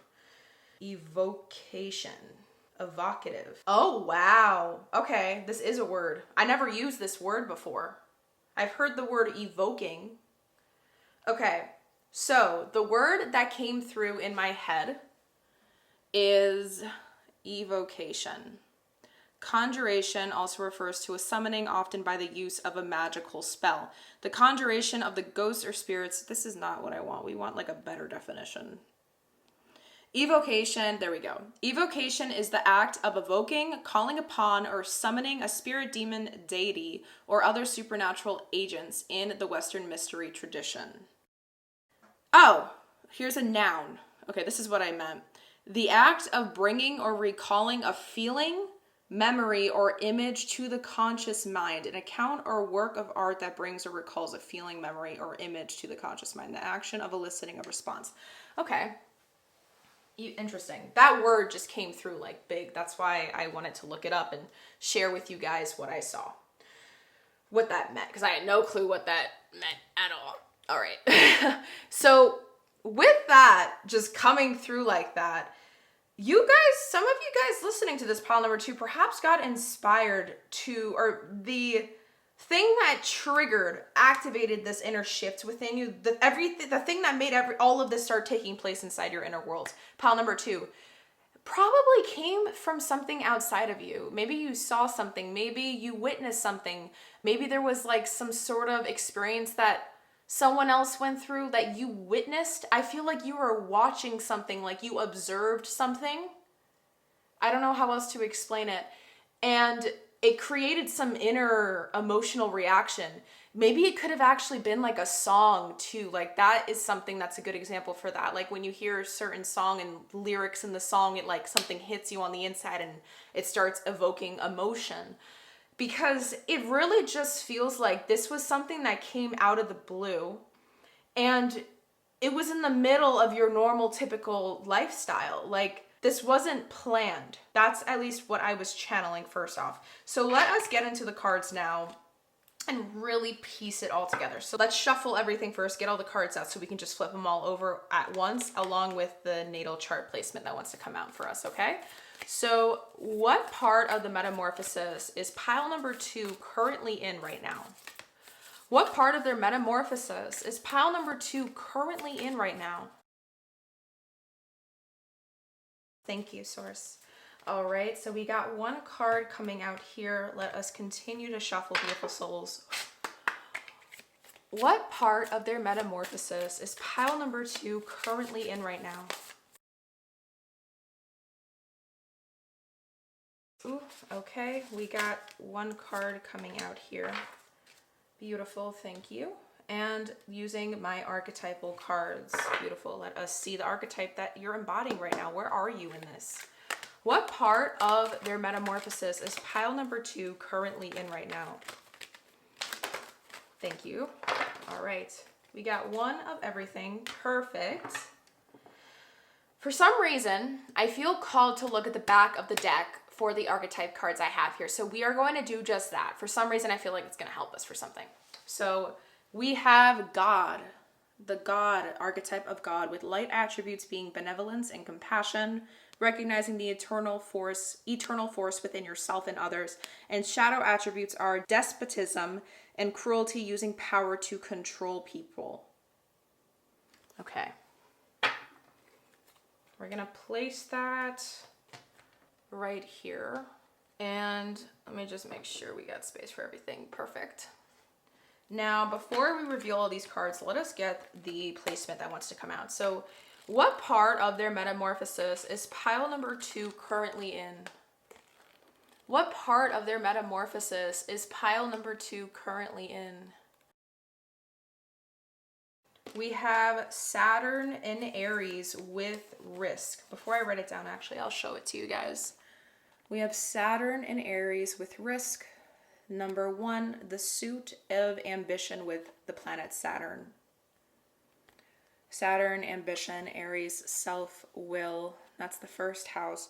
A boy, worldly possessions over his shoulder, bravely passes a menacing bear. The North American Indian fetish is a protection against danger. A key symbolizes Aries' boldness in opening doors, and a starred tree, the fruits of Martian courage. Risk. Okay. Let me write this down very, very quick. I realized that this is the page number 112. I'm going to write that down on the side. For some reason, I feel like that number is of importance. Like there's some weird ending of something here. Something is ending for something else to begin. And you're in this process of trying to figure out exactly what it is that is beginning. I feel like you're still in a point in this metamorphosis stage. Oops. Ew, that's smudged. Ew, that's supposed to be a 1. Let's pretend that you guys can read that. I feel like you guys are at a point in this metamorphosis stage where I'm going to rewrite the 1. Sorry, guys. It's just so ugly. You guys are at a point in this metamorphosis stage where it's confusing. You can't really tell why it's here. You might actually feel like it literally nonchalantly lit something up in you. And because it lit something up, or there's a better word for that, it activated something in you nonchalantly to the point where you didn't see it coming, but you've been feeling it slowly kind of build inside you. There's this weird, like, intense energy that's slowly getting emphasized and emphasized more and more over time as time goes by, the days go by, or as you continue to sit with the feeling. The more, like, awareness or acknowledgement you give it, it feels like it's getting stronger and stronger and stronger. Saturn and Aries. Saturn is like one of the slowest moving planets. Saturn returns are extremely important every 27 something years.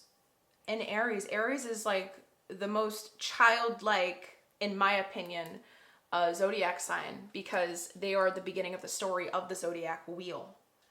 There's an idea of the self, a focus on the self with Aries. Independence, fire, they're fire signs. They're also cardinal signs, so they're at the start, not at the finish line, but they are just beginning the race, and it's a sprint. They started off in a sprint. Everything they do, they start off in a sprint.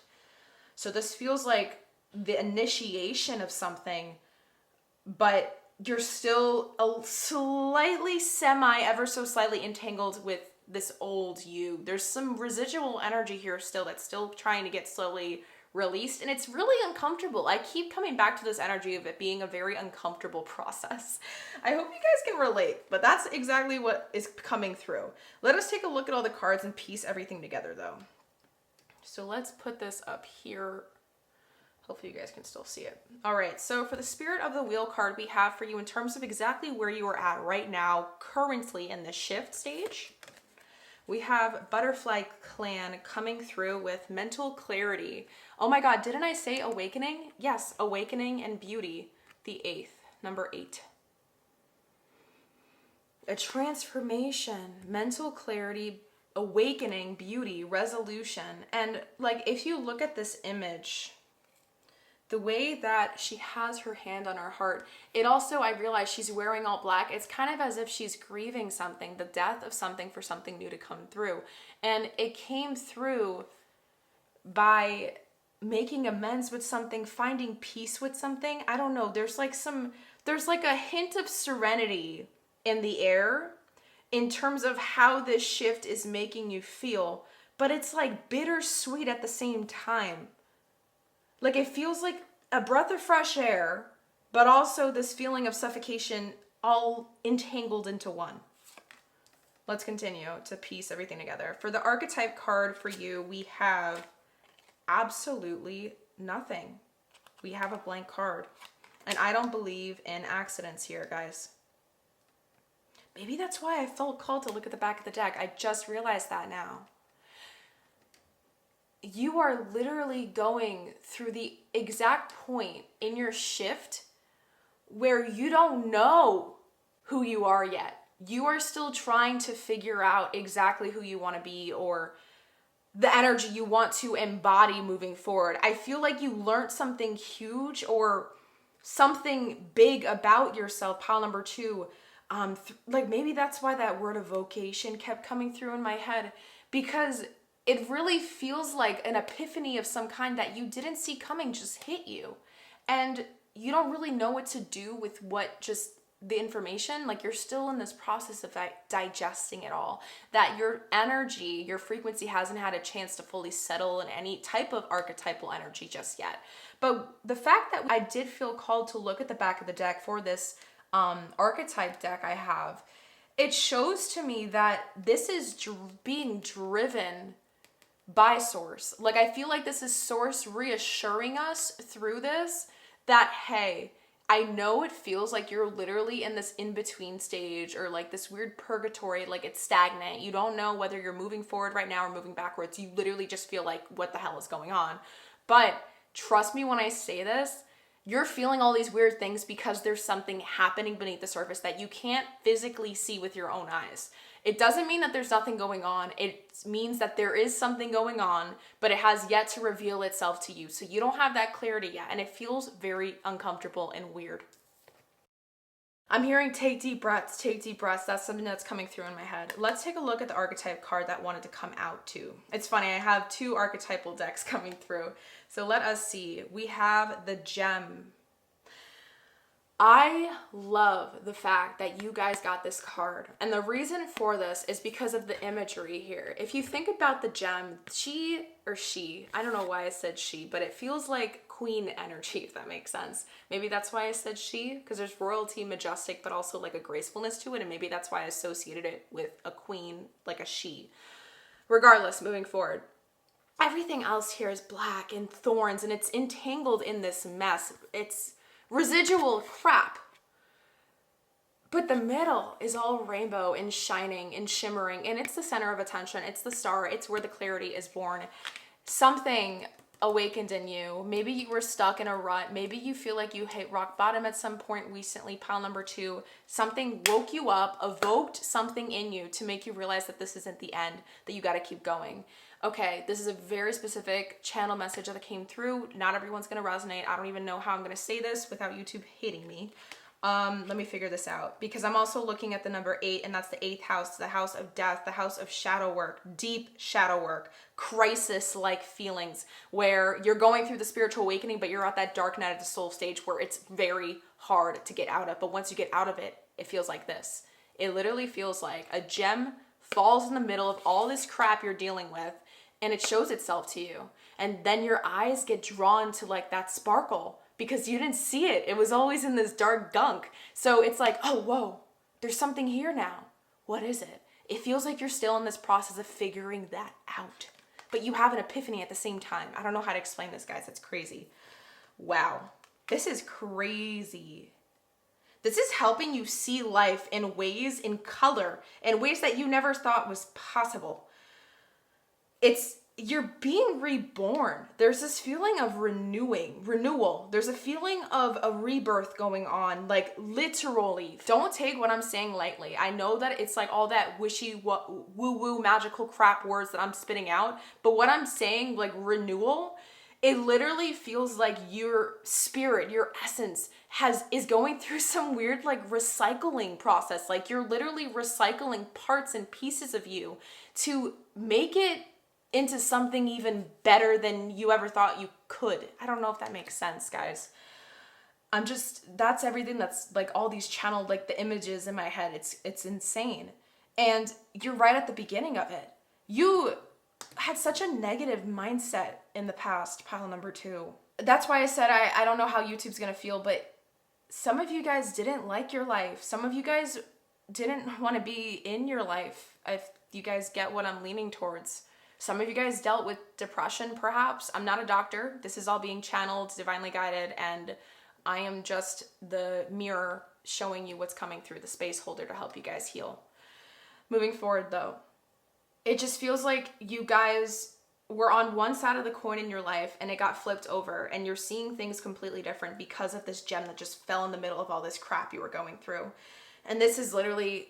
that's exactly what a spiritual awakening kind of feels like, pile number 2. It feels like you're stuck, you're suffering, you're not happy, you feel like hell is part of your reality, and boom. What? It's there? There's something that exists?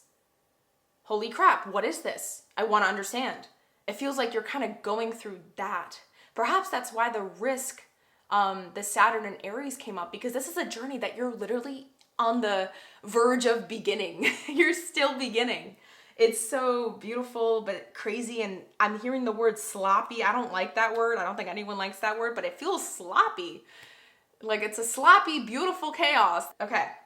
I'm excited, guys. I'm so excited to get into this. So, we're going to be looking now into exactly what's being deconstructed and released within you. So it could be a belief, an identity, or maybe some energetic imprint that's being cleared within your inner world through this shift. And that's also going to help us have more clarity here, because we see the gem, right?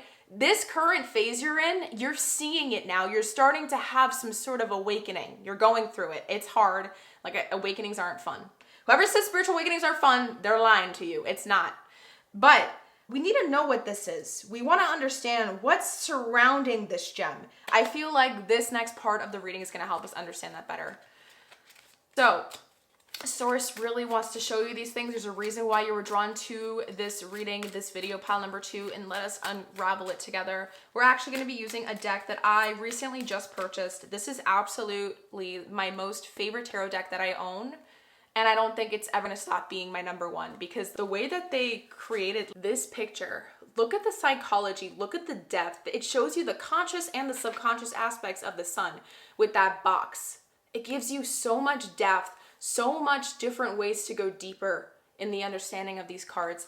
And I absolutely love them, which is exactly why we're going to be using this specific deck to look at what's being deconstructed and released. And then moving forward, we're going to keep moving. This is the first time in my channel I've ever done something like this, where we're going to be using 3 different tarot decks to look at the 3 different understandings to really fully grasp this inner shift, what source wants you to know about it, and what it's preparing you for. Okay, I just wanted you guys to be prepared. And if you guys, I didn't mention the name of this deck. The name of this deck is the Unveiled Tarot, and you can get it off Amazon. But this isn't me trying to market it. I'm just telling you where I bought it, okay? What's being deconstructed or released inside of pile number 2 through this inner shift they are experiencing right now, whenever they end up watching this.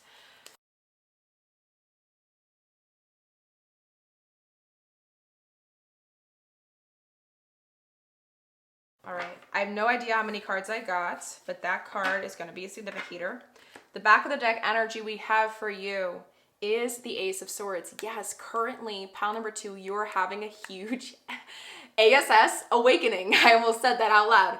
Huge ASS awakening. Oh my gosh, Ace of Swords. Ah, like, that's what I'm hearing. I'm hearing like those angel sounds when it's like, ah, and then like that light shines down on you. Like, you're literally in it. No wonder this blank archetype card came out for you. Wow, you're like, I don't know what to feel or think about this, but this is what's going on. And that's why beauty, mental clarity, awake. This is Ace of Swords. Butterfly Clan is the Ace of Swords. Wow. Okay, guys, let us see the cards we got for you. So we have 1, 2, 3, 4, 5, 6, 7, 8. Beautiful. Number 8 came out again. 8, 8. Maybe you guys have been seeing the number 8 a lot. Maybe the 8th house in your natal chart, if you guys know what I'm talking about. If you guys have no clue by what I'm saying, ignore what I'm saying. But for the ones that are really into astrology, check out what sign is in your 8th house. Maybe that sign is going to help give you some more clues on exactly what part of your life this inner shift is affecting. All right. So the significator card that shot out, where source is telling me what's going on, what's being deconstructed and released, we have, oh my gosh, the puppeteer. I'm speechless right now, guys, because I don't know if you guys remember when we looked at this back of the deck energy. I did not use the back of the deck for any of the other, only pile number 1 we did so far for pile number 1. So I know that this is important for you guys. You got the Puppeteer. The Puppeteer is an extra card in the Unveiled Tarot deck. And it's about manipulation. It's about control. Controlling people for yourself, for your own self-doing, to be able to get what you want out of certain situations. And it also shows how easily we can get controlled if we let our trauma rule over our lives. Because at the end of the day, we got to remember, we get to choose what we want to be at the core of our identity. But if we continue to identify with what our victim stuff, like I was hurt repeatedly as a child growing up, and that's why I am the way I am, that's your core right now. Do you get what I'm saying? But you can decide with your free will, pile number 2, whether or not you want that to still be the core of what makes you you. Every day you have an opportunity to be a little bit more of a different version of you than you were the day yesterday. But it's a matter of having that self-awareness that allows us to go through that. It feels like you're having this idea of what self-awareness kind of feels like through this awakening, but it's still so soon to fully grasp it. I don't even think I can give that feeling you're experiencing self-awareness just yet, because you really don't know what to feel or think of it right now. At least from energetically what I keep channeling. And the reason why I'm amazed, like I said, I'm speechless with this pile number 2, is because the Puppeteer is the card that wanted to shoot out. This is source clearly telling us that, hey, this God archetype card is important. Because remember, look at the shadow attribute. Despotism and cruelty, using power to control people. And what is this person doing? They're yanking on strings to create the chaos in these people's lives. Do you understand? There is a highlight here, an emphasis. So we're going to have to untangle that slowly. All right. This card for the first one, as we continue to unravel together, pile number 2, we have death. Yes. Why? Guys, I told you, there is some sort of grief period going on. Wow. If you guys love these cards as much as I do, let me know in the comments, because guys, I cannot stop talking about these cards. They're so freaking cool. Tell me they're not cool. Okay. And before we keep going, the fact that these two cards are next to each other is just such different things. Resolution, gem, power, ability. There's some strength you have. You have a skill. There's something. It's still being downloaded in my head. It feels like it's slowly getting downloaded. Let's look at the next natal chart placement that wants to come through for you here, for what's being released. Because I feel like this is going to help us a little bit more here before we reveal the rest of your tarot. What is being deconstructed or released in pile number 2 through this inner shift that's happening within them whenever they come across this video? What is being deconstructed or released inside of pile number 2 through this inner shift that's taking place within them whenever they come across this video? Okay, so the moon in Gemini came out. Let me write it down really quick.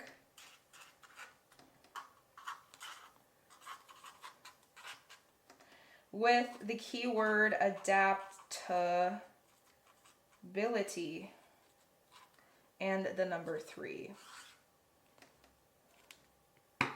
Mental awareness. Okay. With moon being the suit of security.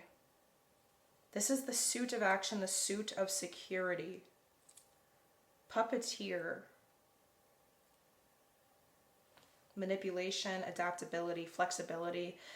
You need to know how to be fluid with your words. There's definitely like something pointing to, I don't know if you guys are into chakras this way, but the fact that I ended up also choosing the color orange, it just feels like there is wounded sacral chakra energy here. Overactive. A lot of you guys might be, I don't know why I'm saying this, but a lot of you guys might be into gambling or doing something that feels like adrenaline-y. Like, oh my God, and or no, this is a better word, dopamine hit. Anything that feels like a dopamine hit, you might have a little bit of a bad habit of doing. There's like a bad habit or something you might do a lot or used to do or something. Maybe it's part of the shift you're going through. I'm just saying whatever is coming through, what source is trying to tell me. Some of you guys, pile number 2, might be dealing with something that like gives you like temporary dopamine. It's like short-term dopamine hits, and it's a little bit addictive. There's addictive energy here. Okay, let me just show you this before we continue revealing the rest of your cards. So yes, this is the page that came up for what's being deconstructed and released. So we have, oh wow, so this person is being stepped on. And that reminds me again of the puppeteer, like that feeling of control, but then there's a mask. So shape-shifting, changing, manipulation. So moon in Gemini with adaptability, the number 3, third house, moon, security, Gemini, mental awareness. All right, so the little description here it says for this image is 2 strange performers. Above, a 4-armed figure holds a sun moon, a dove, a growing shrub, and a flower. He stands on the back of another man balancing an ankh on his foot. Beneath, a boat is supported by 4 replicas of the magician's ape of Thoth. Magicians, the magician, major arcana, the ability to have all these different skills. And I was mentioning the word skill. You have a skill. There's something you're really good at doing, pile number 2, but you're not using it for the right reasons, or maybe you haven't been in the past and you didn't want to come to terms with that, or maybe you didn't realize that you were good at doing something and then it hit you. You had a realization about that. Let's continue looking at the rest of the cards for what is being released and deconstructed, because it feels like there's a skill here that you're trying to extract important stuff from to keep, but then the thing that's being deconstructed and released is the negative qualities of this skill, like the negative stuff it can do.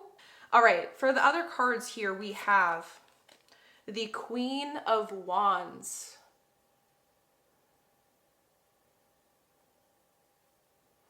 And what's interesting with the depiction of the Queen of Wands here, usually the Queen of Wands is warm, generous.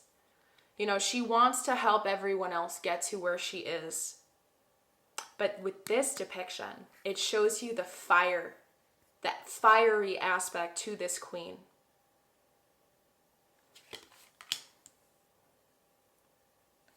Continuing, we have the Ace of Wands.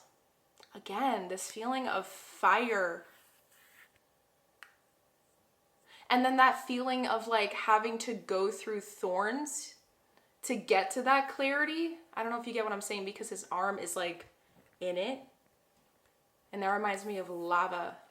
There's so much like chaos around you.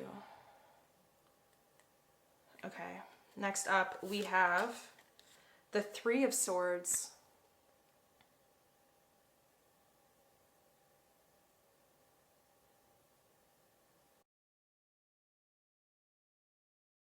Let us keep going with the last three cards. Actually, I'm going to pause here, but we did get Temperance. I just got like a random channel message that this is what's being activated. And what's interesting is normally I was planning on using this deck to see what's being activated, but I feel like this is a sneak peek of what's being activated in our merge. I don't know what these cards are going to show us. Oh, there's actually 4. I thought there was 3. Oh, okay. Let's stop here for now. I love the symbolism here. And I don't think this is no freaking coincidence. The end of these first 4 tarot cards, starting from here where the Death card is, because this is the significator energy. Starting with the Death all the way to the Three of Swords, you can see that there is a martini. What the heck? Look, Temperance in the middle is a bartender, I think, crafting a freaking martini. Guys, this is no coincidence. I'm hearing the word, oh, and I just realized the figure in the back. I don't know if you guys caught that. I heard drowning in sorrow before I even freaking noticed the figure. The idea of like, you can either drown in it or use it to help you keep going and lighting up a fire. I think maybe you've been going or been stuck in a really bad cycle, pile number 2, in the past for last couple of years or maybe even months. You were stuck in some really bad period or phase of feeding the inner demons instead of not feeding them anymore, and taking the power they have back for you. Like the power they had over you, you're taking it back. For the last couple of months or years, depending on how this applies for your situation, pile number 2, I feel like you guys were stuck in some sort of phase or period where you were stuck in some darkness. There was a dark period in your life, maybe some mental health stuff. And it was because of a core thing that blossomed into some, I'm literally picturing a black orchid. I don't even know if those exist, but I'm literally seeing a black orchid or even a black rose. That's another thing that's coming through now. And it bloomed into this, and it's like some beautiful chaos. It was dark. And people found that very freaking channel, guys. I'm just going with what source is saying. Some people found that part of you very attractive, enticing. You had some subtle mystery, seductiveness to you. And it's like, there might have been times in your life where you were supposed to get in trouble, but you were so good at talking yourself out of it with like your look, the way like you would use your eyes or your tone of voice. There's something here that keeps coming through, like you were able to kind of slither out of certain, like a snake, literally, like slither out of certain situations, or maybe like even a fox, the energy of a fox, how sneaky they can be. But you didn't realize you were doing it, I guess. And you were kind of letting it, this rose, black rose or black orchid, kind of blossom until it started like festering. But it was so beautiful at the same time that it was hard for you to realize that this was an issue, an ongoing issue, or something you're dealing with, because of how hard you identified with it and let it just grow. I don't think you fully looked at it. Maybe you just knew it was there. maybe subconsciously, and you kind of just continued to go do things. I'm hearing reckless things. Maybe it was escapist things like drinking, or like I said, the idea of gambling. Like there's this feeling of like, I'm going to continue to try to detach myself to acknowledging that there's this black orchid or black rose that's been growing inside of me and low key kind of making me do all these things, even though I think I'm the one in control. There was this false feeling of control that you thought like I hear in my head, I have everything under control. And it's as if you thought you did. And again, this is so freaking weird what's coming through in my head. But I looked at the word God, and I was looking at the shadow attribute right now, and now I'm thinking about the idea of the ego and how a wounded ego can really, if we don't have enough self-awareness to heal it and make peace with it, it could take over our human experience. And it can make us do things that we think is what we want, the things that we think give us pleasure, but it doesn't. It leads us to the things that are short-term, the things that actually might feed things to lead us to doing compulsive things over time, things that actually aren't part of our long-term pleasurable, emotionally fulfilling goals. And I'm thinking about how ego likes to think it's our God. Sometimes we'll bow down to the ego so hard that we won't even realize it until we're in the mess and it's too late. And it feels like that's what's been going on in this phase you guys were in, pile number 2. But that's being released. This is what's being released. You had no clue that this was the thing that was driving your actions. And a lot of you guys are rebels, I'm hearing. Like you guys had a rebellious side to you that got you in trouble, but you were able to always get yourself out of it. Like I'm hearing like you had some luck on your side, but you never understood how or why. And I'm hearing a channel message. If this does resonate with what exactly what I'm saying, pile number 2 for some of you, this is exactly why you know that this isn't the end for you. And this is exactly why if you dealt with depression or something, because I keep feeling like this really heavy darkness during that time with the Black Orchid demonstration I was giving you. You were numbing yourself by doing all these things. That is how you know, like you still being here, this was all Source's doing. That's why it's blank right now, because I think you are literally just had that realization and you're like, oh my God, like I'm still here because Source wants me still here. I'm not finished. This was not part of my divinely led path. It's like you are on one part of the coin where you're like the most wounded version of yourself, and now you're starting to officially begin the journey or process of flipping that coin over to embody or align with the most healed version of yourself now. But you're right at the freaking beginning, pile number 2. Wow. And just because I have this deck here, I did use it for pile number 1. Let's just see if we can add more depth to what's being released or deconstructed by using my Prism card. Let's see if we can get one out for you to add more depth and emphasis. Thank you, Source. Before we start flipping these cards over for what's being activated. Intuition. We have the card Intuition. For some reason, I'm looking at this and I'm seeing these 2 dots with the eye in the center. And it's like your higher self and your lower self. I don't know why that came through. I don't even think that's a thing in the spiritual community, but lower self, like your lower frequency self. I guess that idea of what I was saying, like the healed version, the most wounded version, it's like 2 sides of the same coin because they both meet in the middle with the real truth. Like Source sees you going through these different frequencies. And okay, again, another channel message just came through. Pile number 2, some of you guys might have just recently got into a car accident or came out of some crazy like situation, accident, event, catastrophe where you can't believe that you're still here. It really just something huge just evoked that evocation, that feeling keeps coming through, like near-death experience. Maybe that's why I kept thinking about when I looked at the number 112, when Saturn and Aries came up on that page, I was thinking about the 12th house, and that's the end of the story. But then you're going to Aries, so that's the beginning of the story. So you're like at the end to the beginning. I don't know if you get what I'm trying to say, guys. Oh my God, so much stuff is coming through in my head like crazy. Wow. Okay, guys, I'm sorry for this.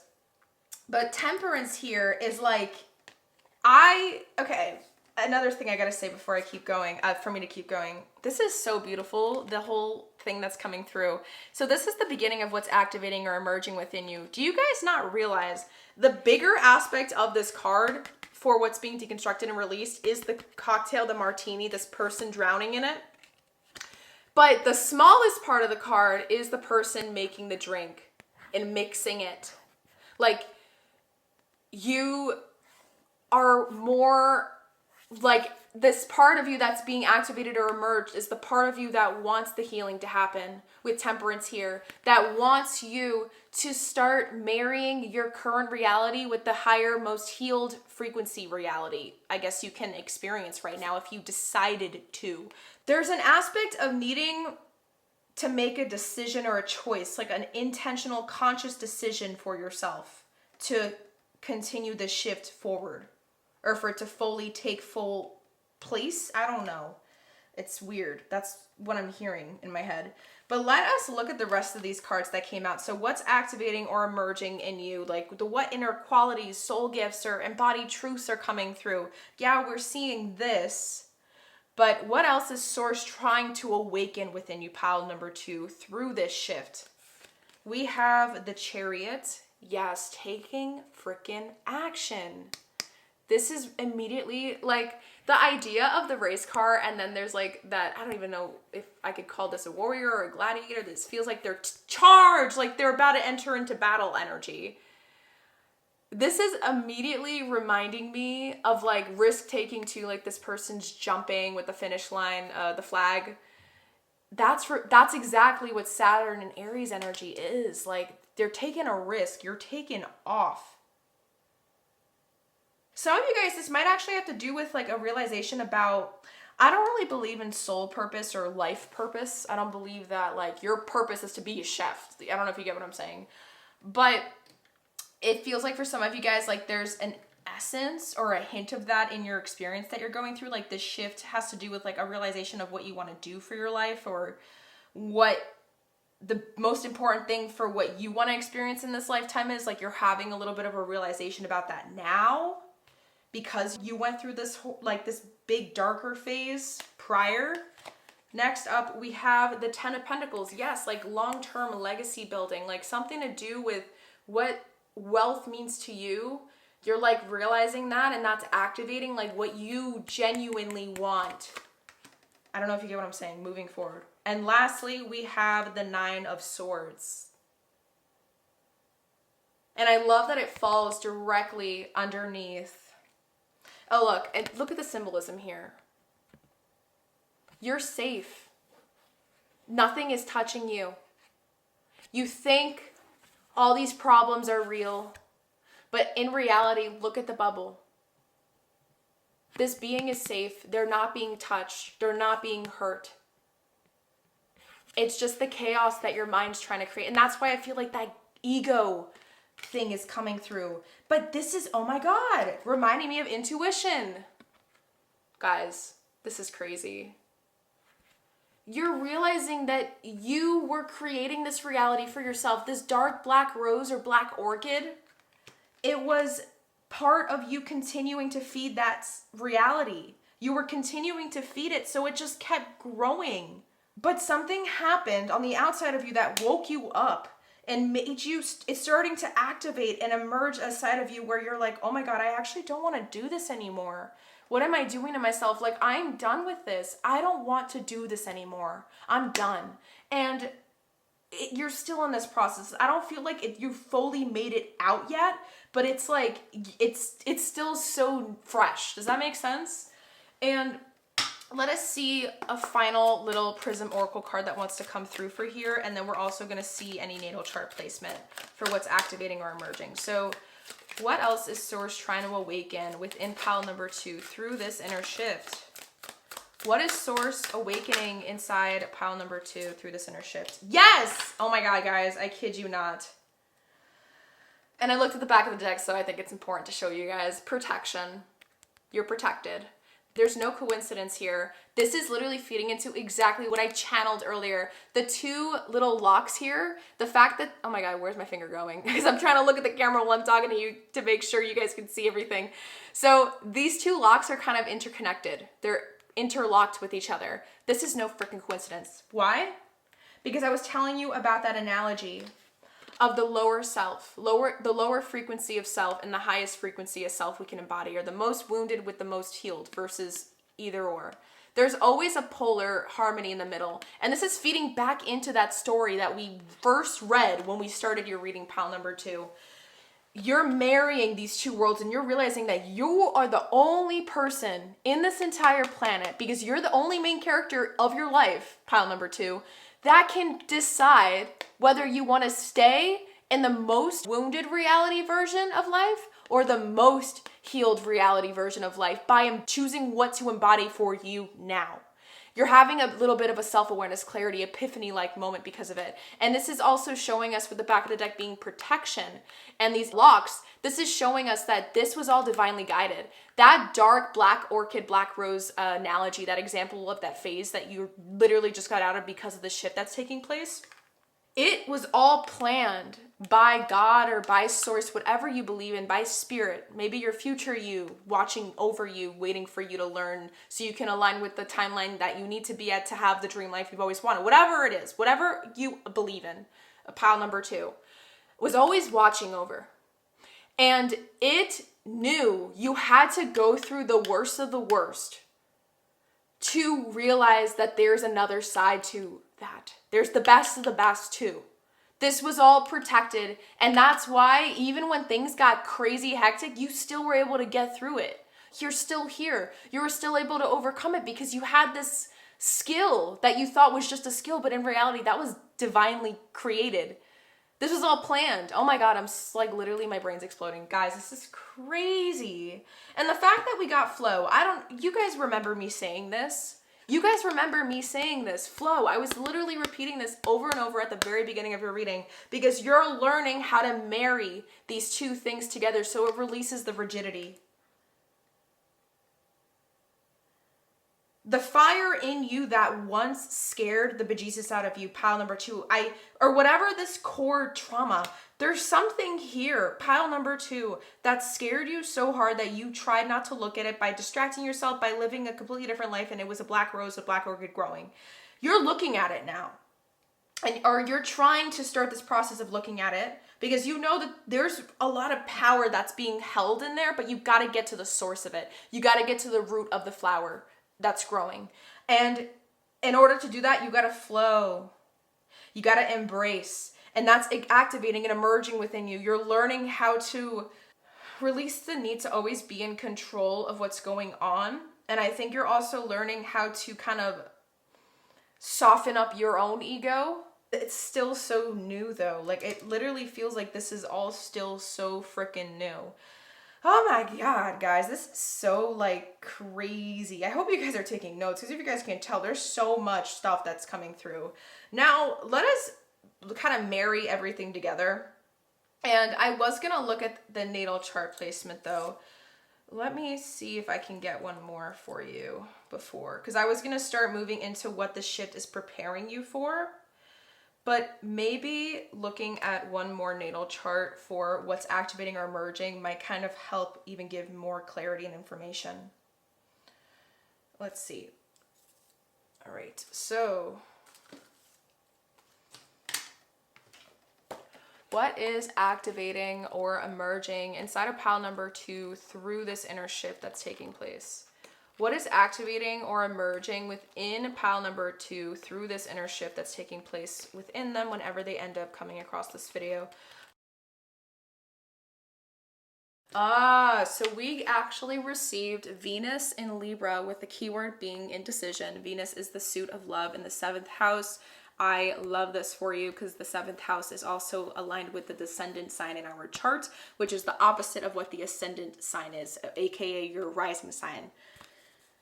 So Venus is love, Libra, sense of justice and beauty, that idea of beauty coming through, which it came through here as well.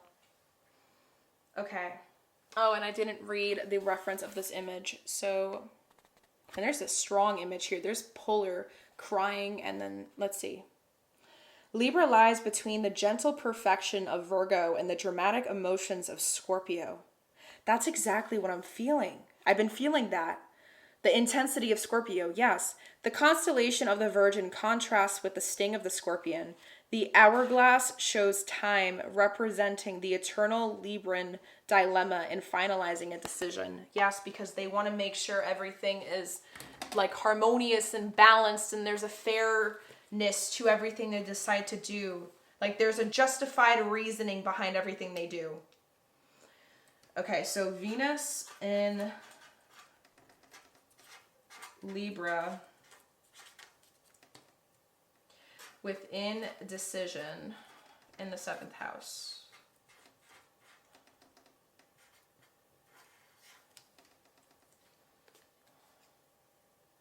Let us place that here. Okay. So what's activating and emerging within you is the epiphany, the realization of exactly where your heart wants to go.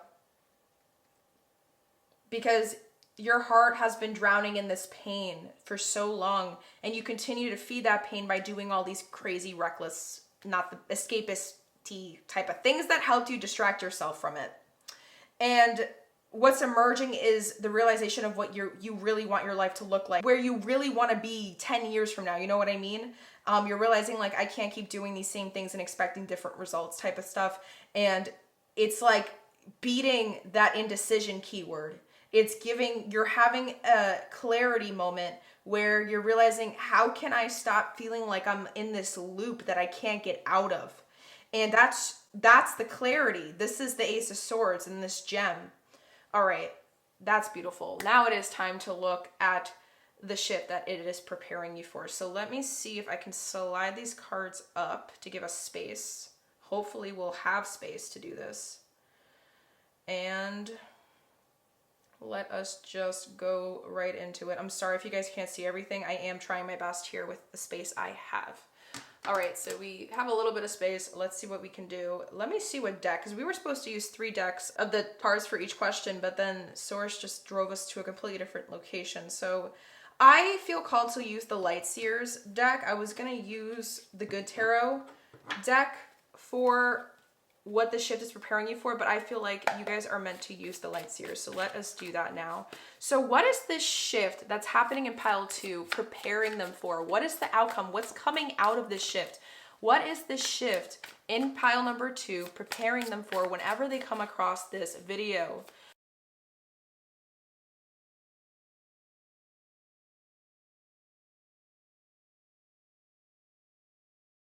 Okay. For the back of the deck here, we have what? We have the Ace of Wands. The 2 back of the decks you got in your tarot decks for this is the Ace of Wands and the Ace of Swords. The light, the fire. It's like everything that felt like despair is becoming the same thing to be your fuel to help you move forward. And that's what's helping resolve this chaos of your inner world. Does that make sense? Now I understand why this became the significator card to help you select your pile. Wow. All right. And I think this is exactly why there's space here to place the back of the deck, because that's how Source wants us to lay it out. All right, so, oops, the card fell. We have 1, 2, 3, 4, 5, 6 cards. This card wants to be the first that comes out, but this was the card that came out on its own with Source's help. So the significator energy for what this shift is preparing you for overall is, does this want to be in reverse or upright? I think there's a reason for this. We got the Knight of Swords in reversed. It fell on the floor, but it was upright before, but it fell on the floor and became reversed. I think there's a reason for that. We're going to keep it. And what's interesting with this depiction, the Knight of Swords is running after a motorcycle, but I cannot tell if the motorcycle is driving itself and he's chasing after it, Like he's trying to catch up. At least that's where my intuition's taking me, and I think there's a reason for it. And the fact that he's running as fast as this bird is flying adds even more depth and detail to it. Like he's on a mission. But with it being in reversed, what this shift is preparing you for, let us see. I feel like we're going to have to keep looking at the rest of the cards for this. And I think there's also a reason why I'm plugging it in this way. So let us see this card that wants to be first. We have the Five of Wands. There's something being lit up, but it was going, you had to go through chaos to find that clarity. Yeah, like you were, this is actually reminding me now that I'm like looking at this too, to find your clarity, that light at the end of the tunnel with the journey you were experiencing, pile number 2.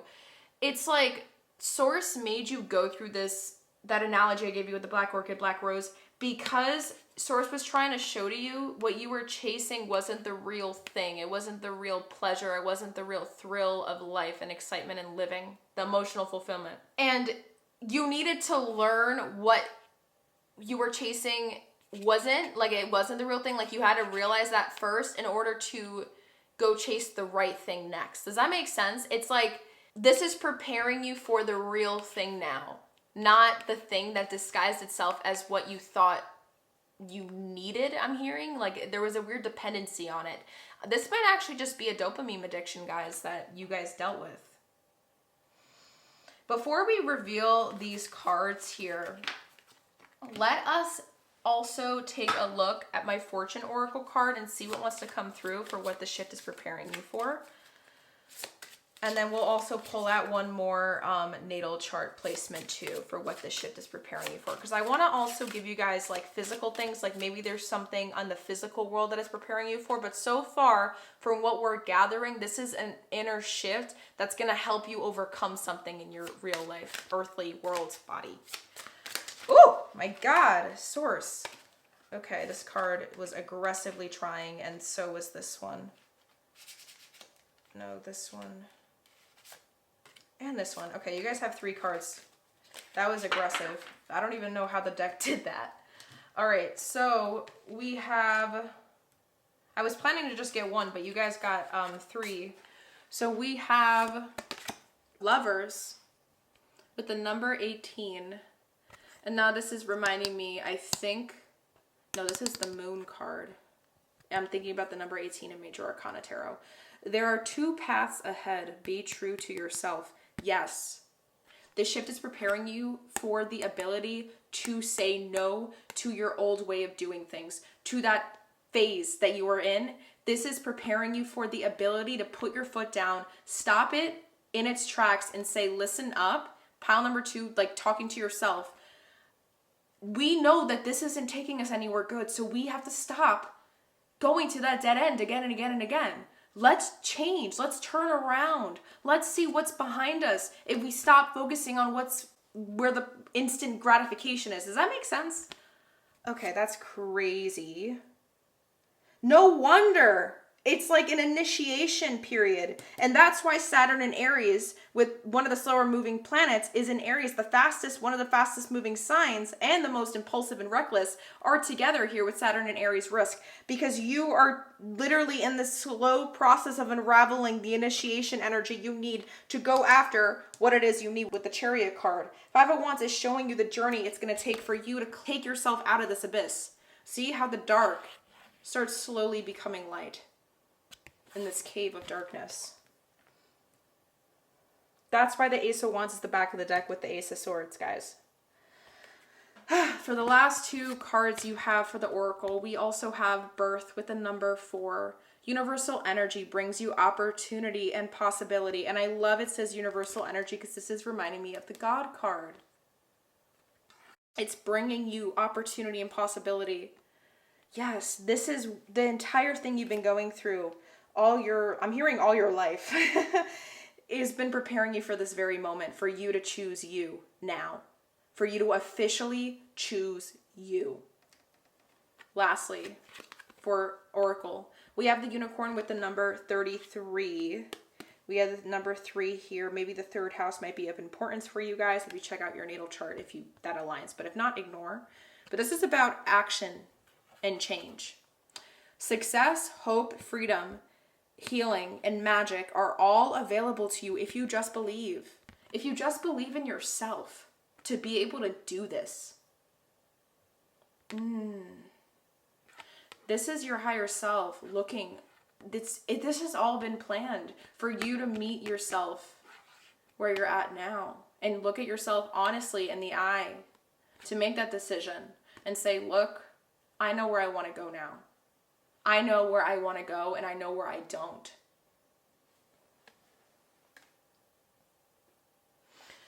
Oh my gosh, this is such a beautiful reading. I feel so honored that I was able to do this reading for you guys. Let us unravel the final set of cards here we have for what this is preparing you for. The 5 of Cups.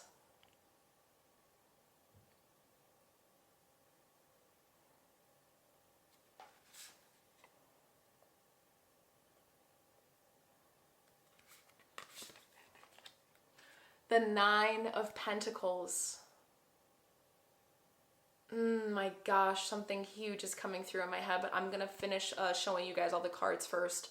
This is crazy. This is crazy. I'm just going to layer them on top of the other cards because this is telling a story, right? The 4 of Swords.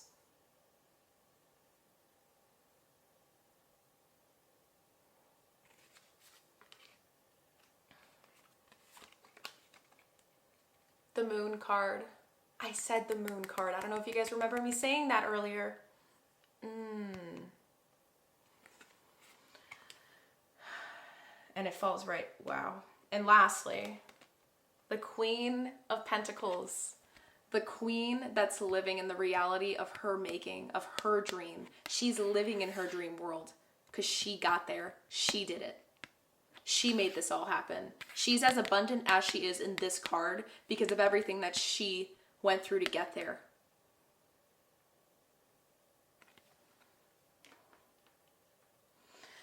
Oh my gosh. Sorry, I'm like standing up. Like I'm literally on my knees on my chair, pile number 2, because I'm like propping myself up because of how powerful and just doing this reading for you is literally evoking, like I'm using your word, evoking so much empowering energy inside me because this whole shift is helping you become the most bad ASS version of yourself that you've ever stepped into in your entire life because you've always had this silent skill or power of adaptability.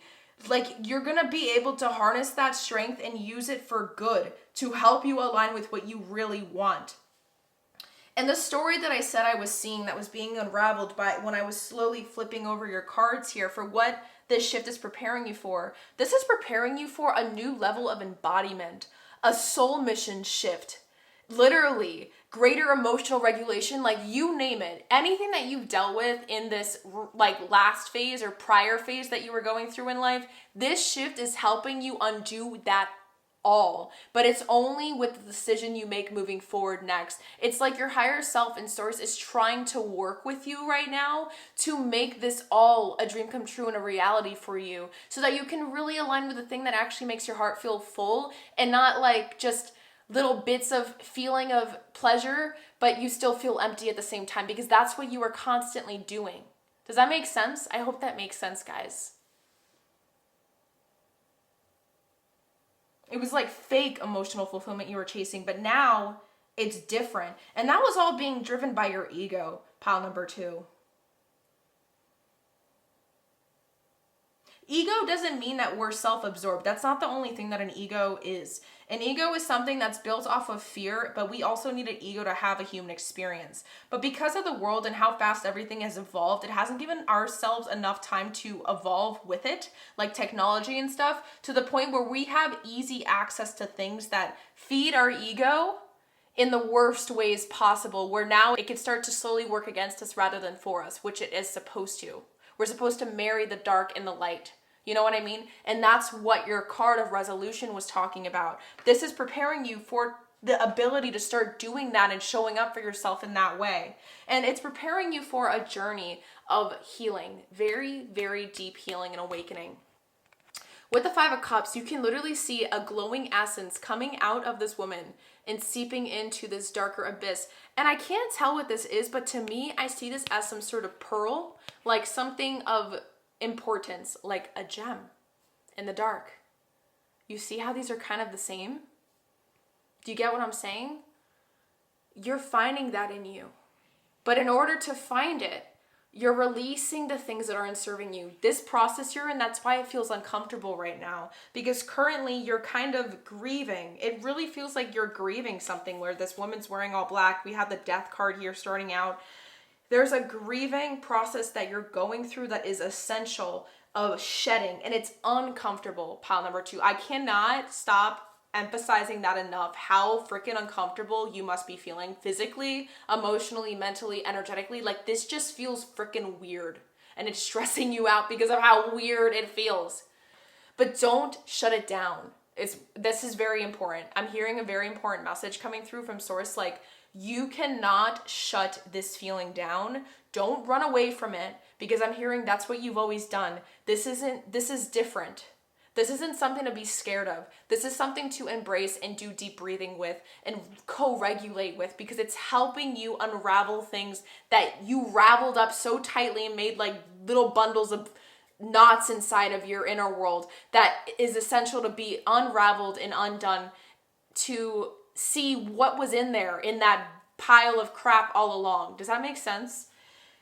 And through this work, it's going to take a journey. I feel like this is a journey of a lot of deep healing that you're being prepared for, pile number 2. But it is helping you get to that independence of freedom, that feeling of newfound feeling of freedom. There's some feeling of whatever personal freedom or whatever the word freedom means to you in this life, the type of freedom that you've always wanted to experience in this life, this is what this shift is preparing you for. It's preparing you for your own personal definition of what freedom means to you right now. When you close your eyes and you ask yourself, what does freedom feel like for me? What vision comes to your head? What are you doing in that? What actions? What's around you? Where are your 5 senses taking you? The taste, the sound, the touch, the smell, the sight. Where is that all taking you? That is what this shift is preparing you for, that feeling. So you can feel it all the time, but it's going to come through a time of rest and release and releasing the kind of like, it feels like your amygdala, the fear-based part of your brain is hijacking your experience, like ego. And you need to go through a recalibration. You're going through it. It's preparing you for this process of undoing the programmed subconscious beliefs that have been in there to create all this mess in the first place. You're undoing it so that you can live in the life of your dreams.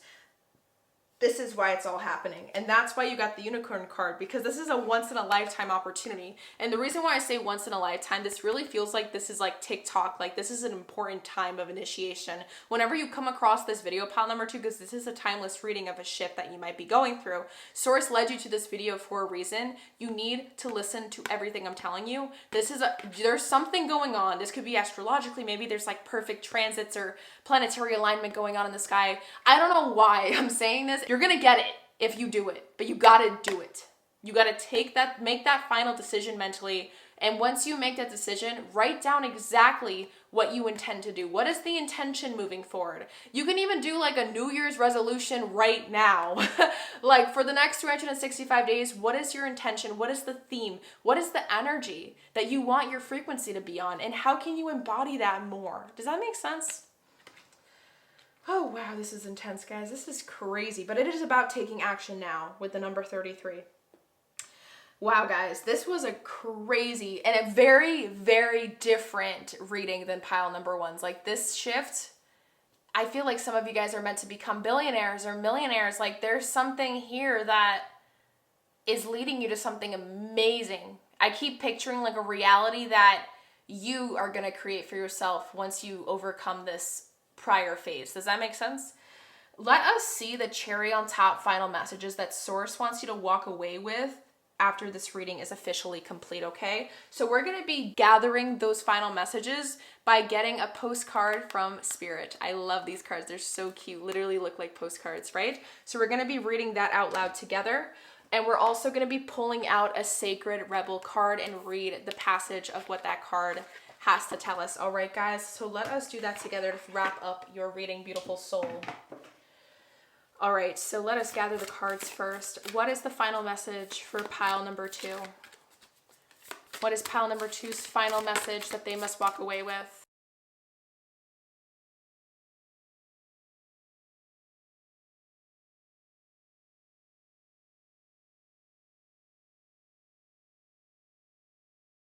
So we have 2 cards that came out. We have receiving and big, bold vision. That's crazy. I was planning on just getting 1, but I guess you're meant to hear both messages. The number 27, let us get there. You are so loved. Your every need is witnessed and responded to by the universe. However, you sometimes forget this. You become swept up in the momentum of habitual consciousness, and you forget to take a moment to stop, breathe, and be. In that moment, you can receive the love of the universe that is receiving you. It will nourish you with contentment and energy. You have not done this enough. So your soul is becoming parched and is drying out. Energy has been going out of you, but there is not enough coming back in. It is time to bring something back in for you, to receive and be received. You're being offered a chance for restoration now, to feel nourished, cared for, and loved. Accept it. You deserve it. The healing process below will help you surrender any guilt or shame you feel for having needs in the first place.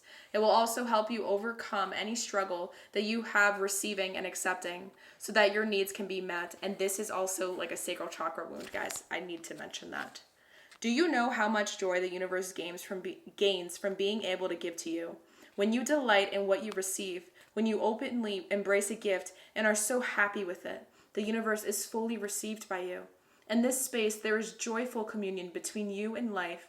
Energy flows more freely and magic happens. Yes. When you demur saying you cannot accept, that it is too great a gift, or that you are not worthy, you are impeding that flow. Yes, with the card flow. This is like the feeling of life and death, like you had a near-death experience, and it's like you don't want to believe that there's a greater reason for why you're still here. You are inhibiting the communion, the connection, the playful interaction between you and the universe. Enough with the false modesty and guilt. You are a radiant sun in human clothing. An exquisite life experience is your birthright. Enjoy it. Yes. Soak it up. All of it, including the restoration of sacred rest. Yes. From that place of nourishment, you will more effortlessly create, live, and love with greater energy and thriving. Puking passion. Pulsing. Oh my God, I said puking. That's funny. I meant to say pulsing. Pulse. I was like, why does it say puking? Pulsing passion. The earth rests each night so it can greet the sun again each morning with a spectacular living art of sunrise. Allow yourself to switch off, step away, close the laptop, switch off the phone, and just be with yourself for a little while. You will return and be more efficient and effective. Rest now, play now, and work later. Forget your worries for a while. Switch off. Do something else. Let it all go. And it will flow. And it will all flow. So I want you guys to take a photo, pause this, do what you got to do, take notes of this healing process. I'm not going to read it out loud. I want you guys to do what you got to do if you feel called to use it. So this is the first part of the healing process. And then this is the second part. So if you guys, again, pause, take a screenshot, do what you got to do.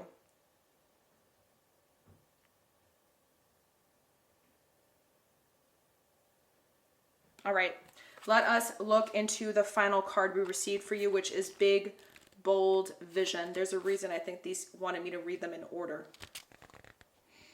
All right. You were not born to play a small role in life. Yes, that's what I'm saying. Like, some of you guys are meant to be millionaires or billionaires or something. You have the ability to dream big. Even if you have absolutely no idea about how your visions can come to pass or what all the details may look like, you can access the heart and guts of a vision by tapping into your wildest dreams and surrendering attachment to exactly how it will all work out, releasing control. The details are up to the creative genius of the universe. You are an active, contributing participant, but not the sole player in your life journey. There is something, a vision or an idea that is coming to you. You may worry that it is too much for you, but don't worry, it is meant to be yours. Although you might have some adjustments to make and some tweaking to do as you let go of your limited thinking and open up to a fearless acceptance of bigger, brighter, more radical, and more potent possibilities of creatively living your life in the world. A sign that you are cracking out of your limited thinking to allow for a big, bold vision to come to you is that you might feel a little dizzy with the shrinking limitations and expanding possibilities of life. You may wonder if you were allowed to access so much wonder. Remember that in your healing and growing success as you manifest this big vision, you can touch the hearts of others through your presence, your inner work, your art, and your choices. It is a win-win situation. Venus in Libra with indecision. It is a win-win situation. Those that are meant to live big, bold, and visionary lives need to give themselves permission to break the mold and forge newer, more expansive perspectives of what is possible, what is permitted, and what is of service. It's about letting go and opening up. Others will benefit from this. Even though it is your vision, it is not just about you. You are being asked to remember that when something is right for you, endless synchronicities and support will flow your way at the right time and in the right way. Stay open, receptive, playful, and surrendered. This oracle card brings you a message. You are about to receive or be invited to become part of a grand visionary beginning, initiation. It has the makings of something fantastic. No matter how the journey that brings this vision into reality unfolds, no matter how crazy it might be, and there will be some twists and turns that you don't see coming, like I said, it is all still helpful for you to be open to it. Trust your heart. Be still with your choices, and when the time feels right and truthful, leap. Saturn and Aries, risk. Oh my God, guys, I have goosebumps. Like, I'm literally losing my SHIT. Guys, send me a comment down below if you're still listening to this, because I feel so special that I'm doing this reading for you. Like, I feel so freaking honored. Damn! Oh my God. I'm so proud of you guys. Like, I know that some of you guys went through some crazy SHIT in the past, but you're here now, and that's what matters. You're listening to this still because you know that there's a bigger reason for this all. How do these things flip? Anyways, let me continue because I'm so hyped. Okay, this oracle, there we go. This oracle brings a message for those who would like to further develop their intuitive sight with intuition.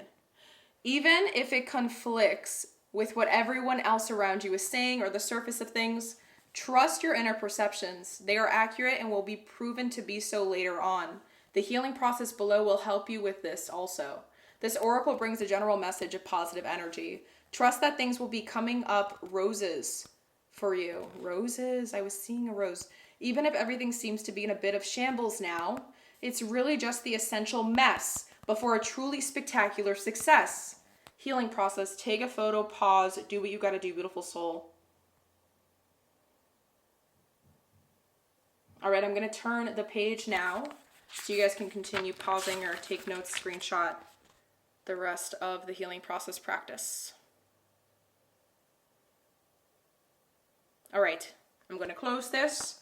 Let us finish up by getting a postcard from Spirit to end and finish up your reading. Beautiful pile number 2s. Let us see what is the final message for pile number 2. What is the final message for pile number 2?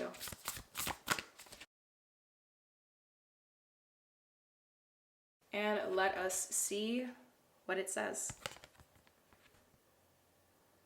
Dearest you, we know everything in the universe is perfect, even in its flaws, and we view the creations of spirit in total awe. All is unique, yet part of a unity of existence. But the human experience is a little different from ours. You tend to have a specific standard for what you consider ideal, and this isn't serving you right now. So forget your idea of perfection and see through our eyes, allowing things to be as they are without judgment. Don't wait until a perfect moment or mood to start something. Instead, enter life with all its flawsomeness. You are exactly where you're supposed to be. Let others be who they are too. Imperfect and human, complex or simple, it doesn't matter, for there is always something to discover, experience, and love. When you drop the need for an ideal, you uncover the real treasure, which will be far more interesting and valuable. Loving you like crazy. Your spiritual team. Pile number 2. This is all I have for you in regards to this inner shift and what Source wants you to know. So if something here clicked or opened something up inside you, I'd love to hear about it in the comments, or just know you're not alone, because this space is more than a channel, it is a community. You are not behind and you're not lost. You are just being rewritten right now. You're literally in the process of becoming, and you are right on time. I send you guys so much unconditional love and healing light energy, and hopefully I'll see you in my next pick a card readings to come. Bye. Hello, hello, hello, my beautiful pile number 3. And if this is the card that allows you to select this pile, this beautiful assertiveness card, then you already know, beautiful soul, that Source brought you here, brought you to this reading, to this video, for you to see and understand exactly why this inner shift that you are currently going through is happening, what it's preparing you for, why it had to happen, and all the other questions you might be having in regards to getting clarity on this inner shift that you're going through, okay? We're gonna be diving into all of that today, beautiful soul, and I have a lot of exciting things that we're gonna be using to dive into these things. But for starters, let's just get into it. Let's just start right off the bat. Looking at your card, Assertiveness, which is the significator card that allows you to select this pile. This is giving us the overall theme, the overall energy revolving around this inner shift that's taking place. Perhaps this is the outcome, assertiveness. Perhaps this is what you need to do, what you need to embody for this shift to take place. Let us see right now. We're going to be reading exactly in this modern Nirvana Oracle, because this is the deck for the significator card. We're going to find the assertiveness part of this booklet, and we're going to read exactly what this card is all about to get some insight before we start diving in and getting all these cards out on the table for you. So let us get to assertiveness now together, and we'll read it. One is never afraid of the unknown. One is afraid of the known coming to an end. There will be many times in life where we will be met with lessons, challenges, and moments that may test our ability to keep courage through conflict and maintain balance in the metaphorical wobble of the earth. Uncertainty can be a source of insecurity. In situations we are unable to control, we may find ourselves defaulting to what feels comfortable, such as staying quiet or retreating into thought loops of all the worst-case scenarios. Perhaps you diminish your light out of fear you may burn too bright or blind others with your truth. Are you currently in a cycle of continuing to play small? Are you repressing your true feelings because you fear rejection? Are you afraid of saying what you really need to get what you truly want? Are you afraid? Period. And I just realized this is the page 37, 8, 9, 10. 10 is a completion of a cycle. So perhaps this is the shift, but let's continue. Let's finish reading this and we'll see everything. Obviously, I'm just getting ahead of myself. Oh my God. Okay. All right. If you pull this card, it is here to remind you that assertiveness is not to be feared, but instead to be integrated, lived, and appreciated like an invisible safety net to protect you from the unexpected or when you think you may fall. Assertiveness is the assurance that you are worthy, you matter, you count, you absolutely deserve to be heard, and you can fully trust your forward momentum. Being assertive should not be mistaken for being aggressive or arrogant. It is the metaphysical tool that allows you to walk along the tightrope of life with a balanced heart, mind, spirit, ego, intuition, logic, and instinct. In Joseph Campbell's famed The Hero's Journey, the threshold guardian is an archetype that prevents the hero from experiencing a new beginning. Fear is a threshold guardian that nobody is impervious to. Yet, we can all conquer it through the practice of asserting who we are, what we are, and why we deserve to pass through any gate we may encounter. Learning how to embody assertiveness will allow you to know that the unknown isn't to be feared, but instead can remind you of your greatness and the greatness you can bring to a world of your own creation. This world is yours to design and participate in, and your myth is your magic. Mantra: it is safe for me to be assertive. I trust that my needs will be met and my voice will be heard. Ooh my gosh, I feel like there's some tea in this shift for you too. And I am so excited to dive into it all, okay? I feel like this reading is going to be very, very juicy. I'm all in it because I can only imagine when it comes to inner shifts, they're not fun, they're not pleasant, they're very uncomfortable. And it kind of feels like you're in this weird in-between state, right? But for you guys, that's exactly what we're going to find out now. So let us just place your significator card up here to the side. That gave us a little bit of a sneak peek on what's going on, but let us get into the real detailed stuff together. And we're going to be doing that by diving into the very first thing, which is what the current phase you are in this inner shift. So what part of the metamorphosis you're currently in right now, pile number 3, and how it's showing up emotionally, energetically, or maybe even somatically. So we're going to find that out together now.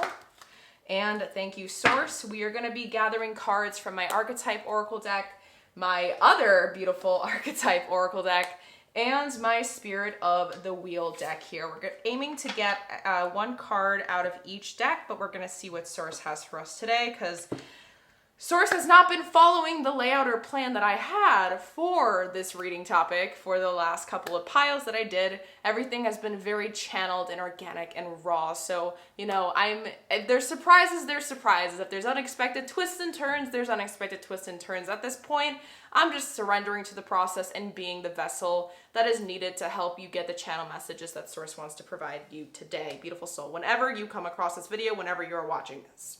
All right, so we're going to be pulling out cards here, and then I forgot to mention, we're going to be gaining some natal astrological chart placements in this booklet of Oracle of the Radiant Sun. There are cards that come with this booklet. They're beautiful. Highly recommend you buy them. I ended up just purchasing the book, so what I am going to be doing is I cut up these little pieces of paper. I ended up intuitively I selected colors of the markers for every single pile in this pick a card. For you guys, I ended up selecting hot pink. There was 2 different kinds of hot pink, but this has like some sort of electricness to it. I don't know how to explain it, but for some reason, my eye kept going back to this one and my fingers like energetically when I was trying to place and hover over the colors. For some reason, you guys want to be bold. You guys got to be big and do something grand right now. I don't know what this shift is trying to create within you, but I feel like for you guys, pile number 3, there has always been a fire before this inner shift even started. It's just a fire that was not tamed or never nurtured enough to grow to the size it was required to be to help you go do something in life. But this shift, I feel like, is what's helping you get there. And it's hot and it's intense and it's spicy. I don't know. I never used that type of descriptive word to describe a shift, spicy, but I guess that's what's coming up energetically. But yeah, we're going to be writing out the placement that comes out on the paper. That way I just don't got to leave the book open, you know? So let us continue just getting out the cards, and we're going to get everything out and just kind of dive into everything all at once. So what part of the metamorphosis of this inner shift is pile number 3 currently in whenever they come across this reading? What part of their metamorphosis is pile number 3 currently in whenever they come across this? Thank you, Source. All right. And, this deck, Spirit of the Wheel. What part of the metamorphosis is pile number 3 currently in? What part of the... Oh my goodness. All right. We have how many cards? 3 cards. I trust in source right now. Okay, sorry. I had to make sure I'm like, okay.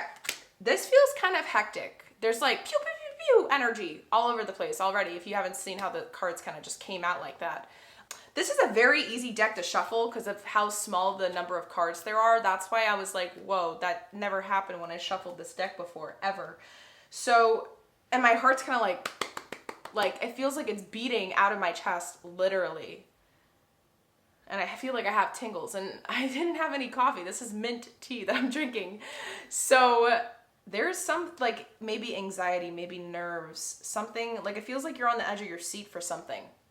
A preparation, perhaps? I don't know. There's a question mark at the end of that word, so we'll see. Let us get to the placement, and then we'll reveal all your cards together to see where you are currently right now in the shift. All right, so what part of the metamorphosis is pile number 3 currently in? What part of the metamorphosis is pile number 3 currently in? All right, so we have received Jupiter in Gemini with the keyword bluff in the 3rd house. And Jupiter is the suit of gain. And if you hear any sounds in the background, it's because I have my dryer and washing machine running, okay? All right, so Jupiter is gain, Gemini is mental awareness, and the little description for this imagery here is a Minoan goddess holds 2 butterflies, or are they really axes?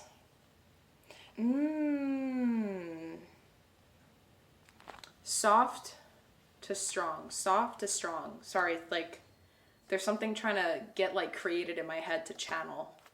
Okay, I'm gonna have to let that simmer.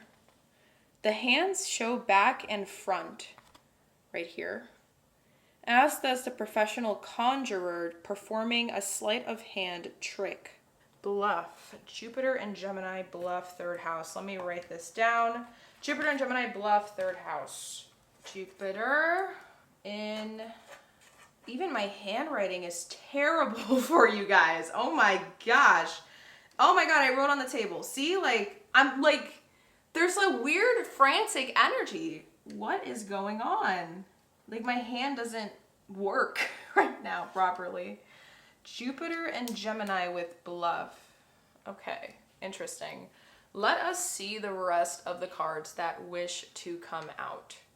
Just making space, preparing, because you guys, yeah, there's a lot of cards that are going to come out during this reading.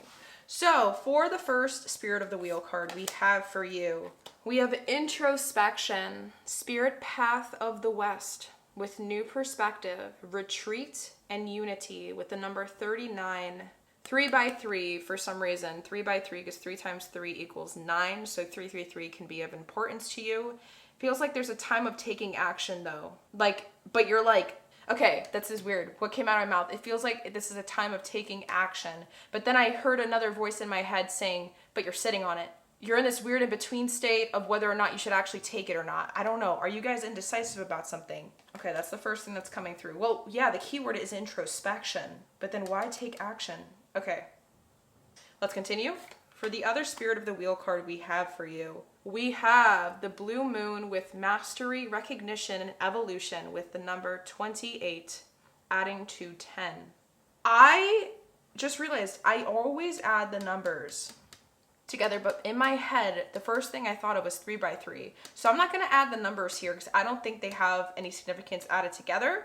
But 3 by 3, 333 seems like it's important. So I'm going to keep it there. I hope you guys are taking notes. I keep forgetting to tell everyone to take notes. All right. Yes. So, but 2810 is important. Did I say 10 earlier yet to you guys? Am I having like a trip? Am I tripping? Completion? Did I say that? I don't even remember if I said that, but let's continue. For the final Spirit of the Wheel card you guys have received, we have Strength. Spirit Path of the West, 2 West cards with offering assistance, mediation, and patience with the number 40. There's a power to this card. Like it's very important. This actually, your reading, I think, is going to be interwebbed all over the place, pile number 3. I'm just warning you because I have a feeling that this has nothing to do with where you are currently. It feels more like this is what's actually, maybe it is currently, because this feels like it's currently being activated or emerged within you. There's something of a mastery to this energy, but it's funny, because it says mastery, recognition, evolution here. Depending on what else continues to come out, pile number 3, I may or may not reach for the booklet to read the meaning of this card, because for some reason I feel like it's very important that I do, but I need to combine it with the blue moon. I don't know why. That's just things that... source, okay? Source, guys. It's a source. All right. For the archetypal card you guys received, you have Advocate, with the light attribute being inspires you to put compassion into action, and the shadow attribute being embracing negative causes or committing to causes for personal gain. Offering assistance, an advocate, but new perspective. Interesting. All right, and your final archetypal card you guys have is Gnosis. The first thing that comes to my head is hypnosis when I look at this card, but then I also feel like there's a downloading. You don't know what you want yet. There's a weird confusing energy here, pile number 3. Where do I want to place this? I'm going to place this over here.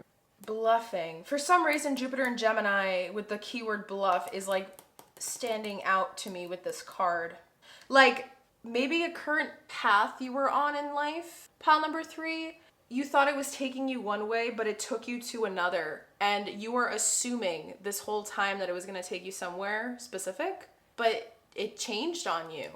But it felt like it was assured in a way. Like you were so confident in it or something like that. But it really threw you off guard. And now you're like, you feel like you're being left empty-handed. Like, what do I do now?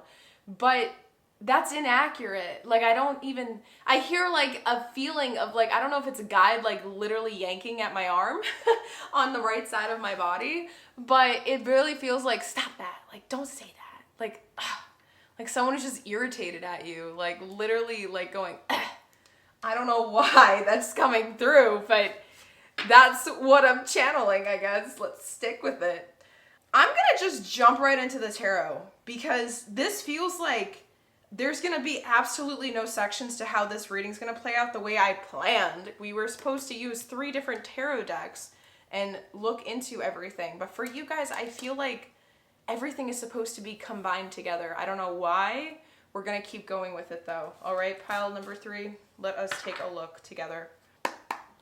So, what part of the metamorphosis... what is going on? I just need to understand, like, what is this inner shift? What is happening to pile number 3 right now? So we got, I think, 5 cards. Back of the deck energy we have here is strength. The strength card in tarot is about patience, but pushing through, like persevering, taming that impatient side of you, taming the part of you that wants to lose it. There's something about being really smart in your position right now. Like, you have a fire in you that keeps coming through. And it's on how you use your fire inside you that matters the most for this next part of this inner shift. I don't know. It's like Source really needs you to understand that, yeah, SHIT's hard. That's what I'm hearing. But right now, your journey's not over, okay? Like, you're right in the middle of the harder part of it, it feels like. In terms of the shift you're going through, maybe you're in, like, the darker portion of it currently in terms of the phase and the part of the metamorphosis. It's the most uncomfortable part, is what I'm trying to say. It's a part where I feel like you were shown, like, a potential fix to your situation. Like you were looking for a solution of some kind, and then you're like, oh yeah, like this is gonna happen, and it didn't work out. Like it tricked you, but it's teaching you something. There's something here that Source is trying to show us. Okay, let's see. We have the Hanged Man. Okay, so perspective. Look, we have the Hanged Man in the freaking desert. By the way, this This is my all-time favorite deck right now. It's the Unveiled Tarot. Absolutely beautiful. Look at the psychology. Look at the shadow attributes to all these cards, guys. Like, it is insane, the art in this deck. But the fact that this person, look, they are chained on a rock in the bottom of the ocean, in the middle of the desert. Perspective, how you perceive things. There's a feeling of pause. It felt like someone put their hand out and was like, here, let me help you out. And regarding whatever situation you're in, pile 3, or whatever has happened to you recently, and they're like, hey, let me help you out. Oh, never mind. Like, it felt like you really saw a solution. That keeps coming through. But it was faked or something, and you're still feeling like, now what do I do? There's nowhere else for me to go from here. And Source just kind of like keeps yanking on my arm, like it feels like someone's pulling on my hair, like, look, chill out. I feel like they want to, you know, when someone in the movies, when someone's like freaking out, they're like, oh my God, what do I do? And the other person's like slapping them in the face, trying to like snap them out of it. That's literally how it feels like. You're like Source or guides, whatever the heck is coming through right now in pile number 3 is trying to do to you. Like, they're like, they wish they can grab your shoulders and shake you like crazily right now. Like, look, come on, use your noggin. You can do this. It's hard. Yes, it's freaking hard, but you're here in this life experience, having this human experience because you are capable of overcoming it all. You are chosen to do this exact special, unique experience, whether it's very annoying and stressful and chaotic or traumatic or not, because you are capable of overcoming it all and learning everything you are meant to learn to humble yourself, to help you level up. And it seems like they're kind of aggressive. There's an aggressiveness here. Next up, we have the 3 of Cups. Is that why I said someone? Is there someone? Let me know in the comments, because guys, maybe the cards are going to keep showing me that, but oh, see the perspective? Someone is stuck home cleaning, doing chores. It's a whole mess. But this is the after effects of doing these, like celebrating, having a party, hanging out. But it's like being used of some kind. Like, did someone lure you into some situation and you're in the after effects of it now? And you're like, damn, like this really happened? What do I do now? But it's like Source keeps trying to bring out this message of, look, it hurts, but there's still a light at the end of the tunnel that you're not able to fully see just yet, because you still have a lot of leveling up to do. I don't know why that's coming through. Let's continue. We have the King of Swords. Okay. Let me see the rest of the cards that come out before I say the rest that I'm seeing, because I think there's a story starting to be painted here. Second to last card we have is the Mob. This is an extra card in the Unveiled Tarot deck. And lastly, we have the 3 of Wands. Pile number 3, the story of like being left in the dust is kind of also being put into my head. Like, now what do I do? See, I told you, like, it feels like you're in a state of like, what do I do now? You see how this person is trying to kind of like solve, they're analyzing, they're kind of planning ahead, thinking about what to do moving forward for their future. And they're like calculating risk, I don't know, risk after risk. That also came through. Some of you guys might actually have just graduated, or like that is creating an inner shift. Like you're in this a specific state of leveling up. And Jupiter and Gemini, when I think about the placement of Jupiter and Gemini, I think about a person who's very good at doing lots of different things. They're very skilled. But the thing with having this ability to do lots of different things, they're really good at talking and vibing, I guess you can say, with people, different types of people of all different kinds, because they like learning from different people, this and that, if someone has this in their chart, Jupiter and Gemini. But it can really bite them in the booty if they aren't self-aware of who they are first before kind of exploring that placement.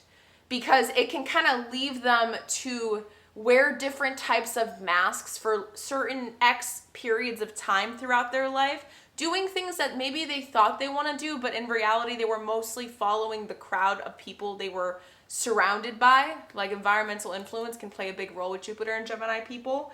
And with the bluff, it's like, I keep feeling like you're in this state of like, now what do I do? You were doing something that you didn't have your heart in. And it felt like you kind of had to just push through it or do it for the sake of others. And you're scared to admit how you truly feel about something. But what is this shift? Is that the shift? The anxiety that I was feeling like when I was screwing up the handwriting and all that, like, is that you want to speak up about something? Because I'm thinking about the color of the marker that we got for you guys when I was setting everything up for you guys, your pile. And pile number 3, this is the most eccentric color that I have in my markers. I think, at least in my opinion. Look, so these are all the markers I have. Look at all these colors, but this one like stands out. And I think that is supposed to show that you're not supposed to fit the mold of anyone else's standards. It's what you want to do for you that matters. It feels like you're kind of in this self-discovery. Like if I had to put your inner shift in some sort of theme or category, I would put it in an area of something to do with self-discovery, pile number 3. Let us continue to see. Maybe it'll help us gather more information. Let's see what's currently being released or deconstructed through this inner shift for you, pile number 3. So like what belief, identity, or energetic imprint is being cleared, or what's dying off, even if maybe you've been clinging to it without even realizing it. Maybe any resistance you might be holding on to. Let us find that out together, all right? So we're gonna be using a different deck now. This is the Light Seers Tarot deck. Let us find that out together. What is being deconstructed or released inside of pile number 3? Okay, I have no clue how many cards I took out, guys. I guess we'll find out later. This card obviously shot upright, so I believe it is a significator card. For some reason, I feel called to slide this out and place this card over here. Oh, did I show it to you guys? No, I did not. So this card shot out the 2 of Wands. Again, it's about planning, but looking out into the horizon, like what else is there for me? It's that feeling of what do I do now? I don't know if you get what I'm saying by that. I think you're preparing to do something, to take a stand for yourself with this shift. The shift is preparing you to do that. The back of the deck here, we have the Queen of Swords. Yeah, like you're in this state of like contemplation or weighing the odds of things, because I think you're realizing something huge, but you're also waiting for the right time. You don't want to do it without a plan, because there's something about being smart on how you do this that keeps coming through. All right, so let us see how many cards we have here. 1, 2, 3, 4, 5, 6, 7, 8. We have 8 cards. Before we look at all of this, let us gather another natal chart placement here and see what is being released or deconstructed, because I know for a fact that is going to help us a lot here. So what is being released or deconstructed in pile number 3 during this inner shift that they are experiencing? Okay, so we have Mercury in Aries. I'm just writing it down, guys, and then I'll show you. We have Mercury in Aries with the number 1. Oh my God, I can't write. With restlessness. Let me see if I could fit this. Restlessness. Okay. 1156, page 56, 11. All right, so let me just put this here. Once in a blue moon, you always get to a point, I don't know, through this journey or whatever, the stuff you were going through, pile number 3, you'll always have moments, random, they'll come random, when you're alone. You're usually alone when this happens, where you start really reflecting on where you are in your life, and you're like, do I really enjoy where I am? And it feels like your higher self tries to communicate to you a lot, the most, during those times of silence. Like it could be in the middle of taking a bath or a shower. Like it kind of feels like when you are able to be alone. Because I also feel like you're busy. I don't know, by obligation, responsibilities, or like just you don't live alone. But the restlessness with Mercury and Aries, let us show you the booklet so you can see the image. So we have the suit of change, Mercury change, Aries self-will, and the imagery here says, let me just cover that. The classical figure of Mercury dashes across an urban landscape.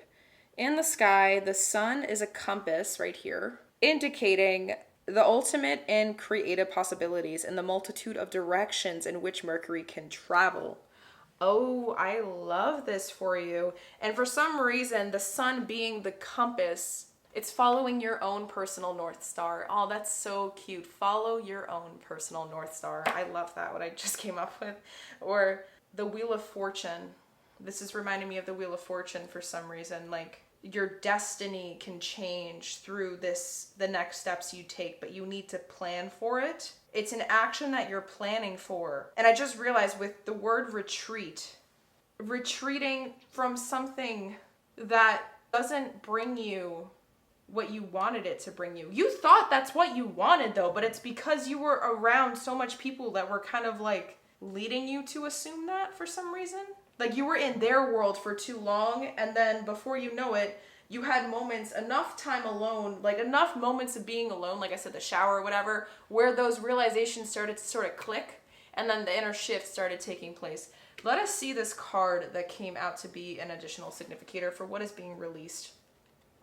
We have the King of Pentacles. I feel like this has something to do with expectation. Same with the Mob. Like exactly where you're at right now, there's some sort of expectation being released that somebody put onto you. Like someone expected you to fulfill some prophecy, fulfill something for them, or at least it felt that way in your perspective. And don't get me wrong, this was a good path you were on. Like at the end of the day, like maybe it could have made you some money or whatever you were trying to do. It just feels like it was good, but it's not what your heart wants at all. Next up, we have the Ace of Swords. You're like done trying to impress people just to make them happy. Yeah, the Wheel of Fortune just came through, guys. I'm not joking. That's crazy. That's so funny. We have the Wheel of Fortune. Like I said, I literally said it, guys. I kid you not. Mercury in Aries is the Wheel of Fortune energy.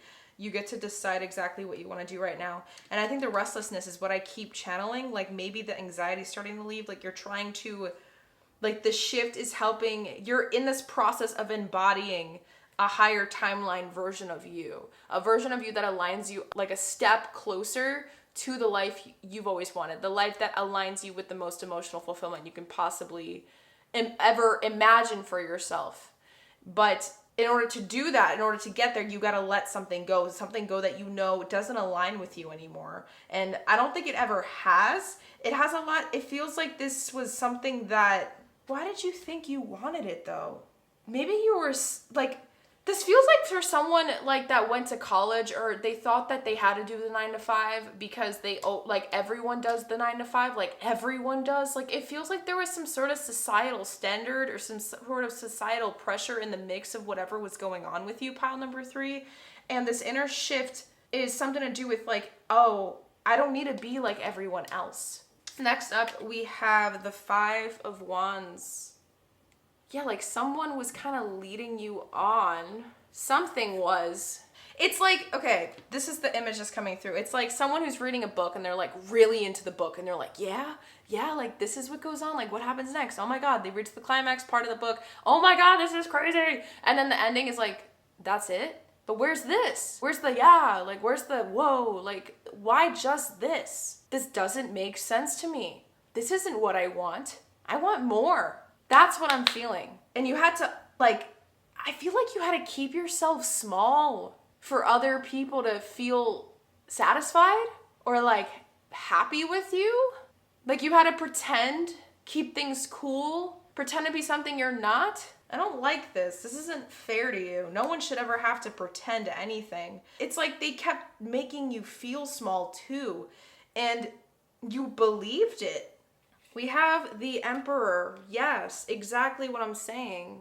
It's like you're releasing pile number 3. I feel like these 3 cards have to do with what's activating or emerging in you, so I'm going to keep them to the side. But pile number 3, it really feels like the thing that's being released is wherever you were, obviously, there's something physically being released. I need to make that clear.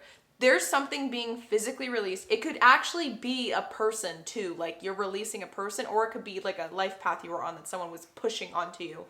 Wherever it is, whatever it is. plug this information and everything I'm channeling into your specific situation, pile number 3. But it's like you're releasing something, a noun, a person, place, or thing, that made you feel not really the real you. It kept you from being able to be grand or expressive to the amount or extent that you want to be.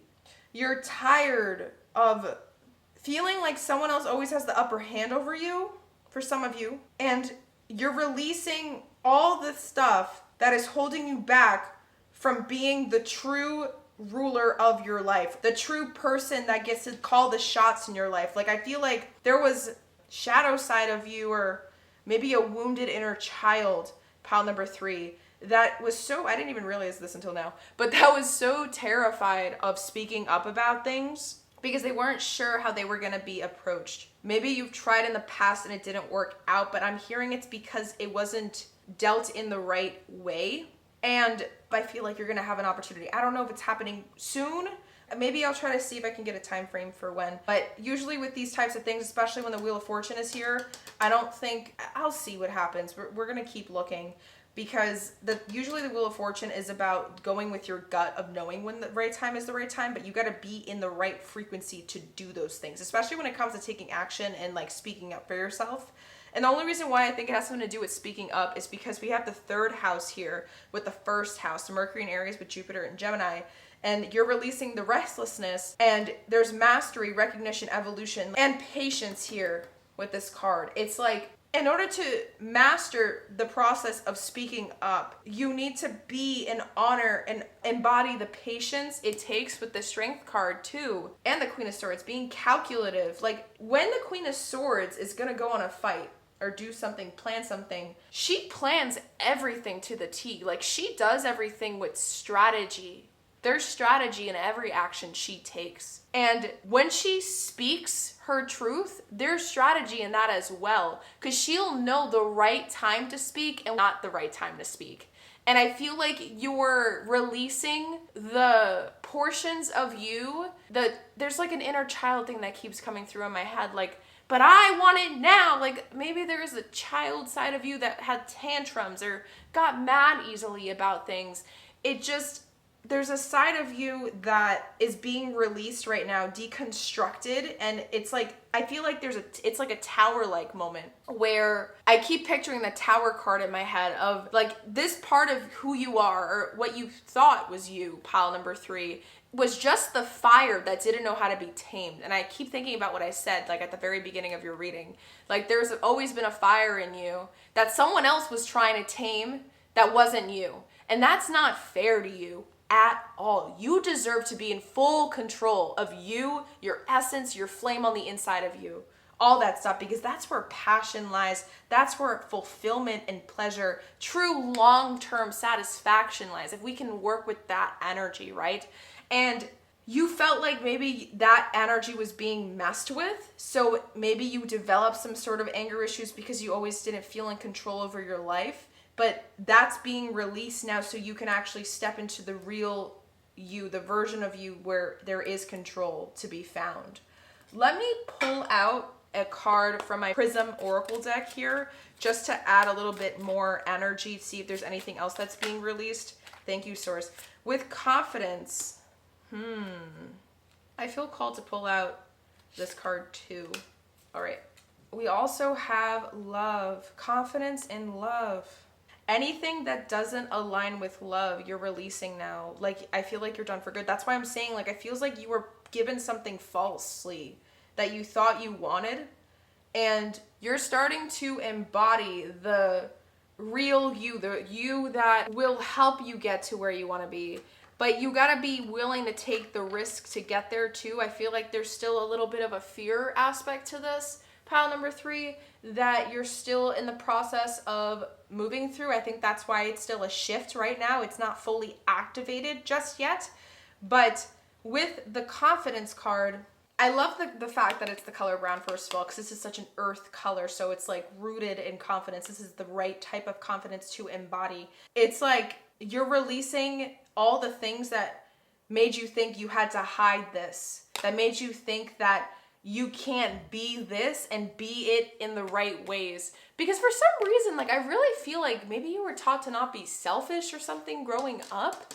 Like, there's just this feeling of full of yourself. Why are you so full of yourself? Did someone ever say that to you, pile number 3? Or did someone ever... They try to keep diminishing your light. And that's why you were never able to get to the right path to help you, the self-discovery journey. Like that thing that I was saying before. It just feels like you never got a chance to do that. And now you do. You have a chance to do that, but you got to do it in the right way. And you got to take action in the right way. Let us see the last 3 cards here for what's activating or emerging within you through this shift. So we have the... Guys, I'm not making this up. I told you I specifically envisioned the Tower card in my head. We have the freaking Tower card. I love how in this Tower card there is just earth, a drop of acorns, the squirrel looking up like, whoa, what the heck? This comes out of nowhere. And it's like the opportunity is like, go for it, do it now. I feel like right now, whenever you end up watching this pile number 3, there's something going on astrologically where all the planets are lining up perfectly right now in the sky for you to have enough like fire to go like be assertive now. I don't know why that is coming through. And then now that I look at this, it's reminding me of like a new moon, like a new beginning or an eclipse. This is crazy.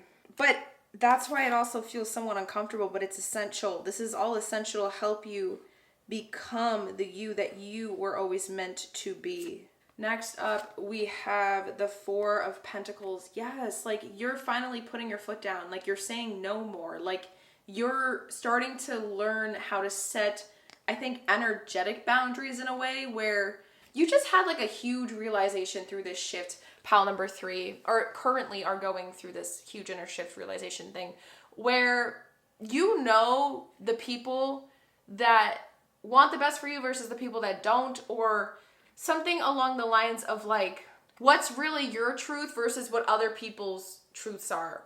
Because like I said, Jupiter and Gemini is like, they have this ability to kind of like shapeshift sometimes, and they'll have trouble realizing what it is they genuinely want versus what someone else wants for them, and they'll kind of pick and choose for a little bit until they get tired of it, and then they'll find the next thing.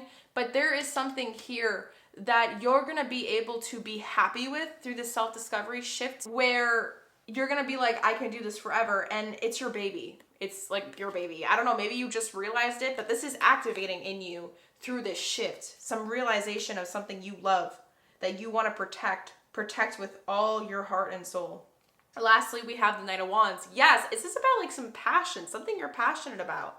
It excites you. It makes you happy. There's freedom here. It feels like you're actually able to like this is where you live. There's vibrancy. I don't know how to explain it. Maybe you guys figured it out already. That's what created the shift. You're like, oh my God, I know what it is that I want to do, or there's something about it. This is a huge self-discovery. This just keeps coming through. Pile number 3.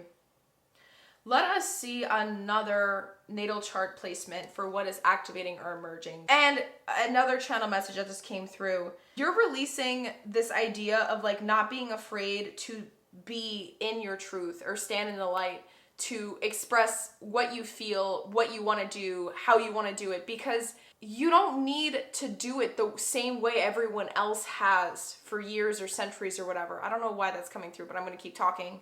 There's millions of different ways to get to the same end goal in life, whether it's to get more money, whether it's to get more freedom, whether it's to fall in love. There's so many different possibilities and pathways to get there. And your pathway is uniquely yours, and I think you're starting to realize that. Okay, what is activating or emerging inside of pile number 3 through this inner shift that they are experiencing whenever they come across this reading? You guys got Mercury in Taurus with resistance in the 2nd house. And the 2nd house is about values. Mercury is the suit of change. So you got change twice. There's still this energy. You're releasing, like I said, the wrong way to express or stand up for yourself, I think. There's something about like doing it the smart way, like I said. And you're activating and embodying the right way to do it. And it's like a soft power. You don't need to scream at the top of your lungs, I want to do this and I want to do it now. You can just be you and stand in your power and stand in your truth. And that is confidence. Confidence doesn't need a scream to be seen. It just needs to be felt through your energy. It's when you're sure of yourself and nothing else can shake that off of you. Does that make sense? So with the keyword being resistance, second house, Mercury and Taurus, it says a statue of a bull made of stone remains rigid in a pose that is immovable and defensive. Behind a shrub blows in the breeze and a parrot chatters meaninglessly. Yes, it feels like that's the people. In the sky, the symbol of Taurus appears almost like another bird flapping its wings. Mercury's changed, Taurus is material values. The second house is about material values, obviously, but it's also about resources. It's also about the things that we hold close to us for security purposes. And I feel like this has to do with you protecting your truth, protecting your peace, protecting what is rightfully yours, pile number 3. Let me just write this down really quick. So we got Mercury in Taurus with resistance. And this is a healthy resistance. Like you're holding, again, I feel like you got 3 of these cards, Spirit of the Wheel. Like I said, everything has like been random today because Taurus really wanted to just combine it all together. So this is for here. This is for here. New perspective, yeah. And then this is about what's activating or emerging, like I told you. Mercury and Taurus with resistance. You're learning how to do things in the right way now to go get what you want, or like standing in your truth the right way. There's something here that has to do with like, I know exactly what I want and I'm not going to let that pass me by ever again, because I told you, it felt like you had moments in life where you would have glimpses or feelings like these weird nudges of like, I don't think this is where I want to be, but you would ignore them. This time around, you're not letting that happen. You're going to sit on it and you're going to try to find a middle line with it as well. I feel like you're trying to, I'm hearing like all parties win. You want both parties, something where there's a peace to be found. Let us see now, moving forward, this might help us too, what this inner shift is specifically preparing you for, okay? For what Source wants you to know. So we're gonna get my Fortune Oracle deck and just see what is Source preparing pile number 3 for through this inner shift that they are experiencing. Oh my God, okay. I feel like the back of the deck is of importance, so I'm going to read it. This is beautiful. We have Phoenix. Be prepared to be renewed after a period of crisis. Yes. You're rising, my love. You are frickin' rising. Like a phoenix out of the ashes. The fire. You're rising. Oh my gosh, because you were belittled. You're rising. You're becoming powerful. Oh my God, this is exciting. Yes. Damn, it feels like you're like a superhero. Like this is your origin story. And you're like, pew. And everyone's like, whoa. You know what I mean? And then you got Wish. Your heart's desire is ready to come true. Oh my God, I'm gonna cry. Oh my God, I'm so excited. That's why you got Love. Because you now know, you're so secure. Your heart's desire is ready to come true. Oh, I got goosebumps shooting at my arms. Pile number 3. You're gonna protect this with your whole heart and soul. But it's only when you are going through the shift. You have to honor the shifts, be patient, do it the smart way. I feel like there's one more thing I want to see. Let's get the good tarot out and see if there's any final things. How does pile number 3 get there? Messenger of Fire, again, the Knight of Wands. And then we have the King of Water, but doing it knowing like where you're so sure of yourself with the King of Cups. And you don't let anyone mess with your, I guess, dysregulate you, your nervous system, throw you off guard again.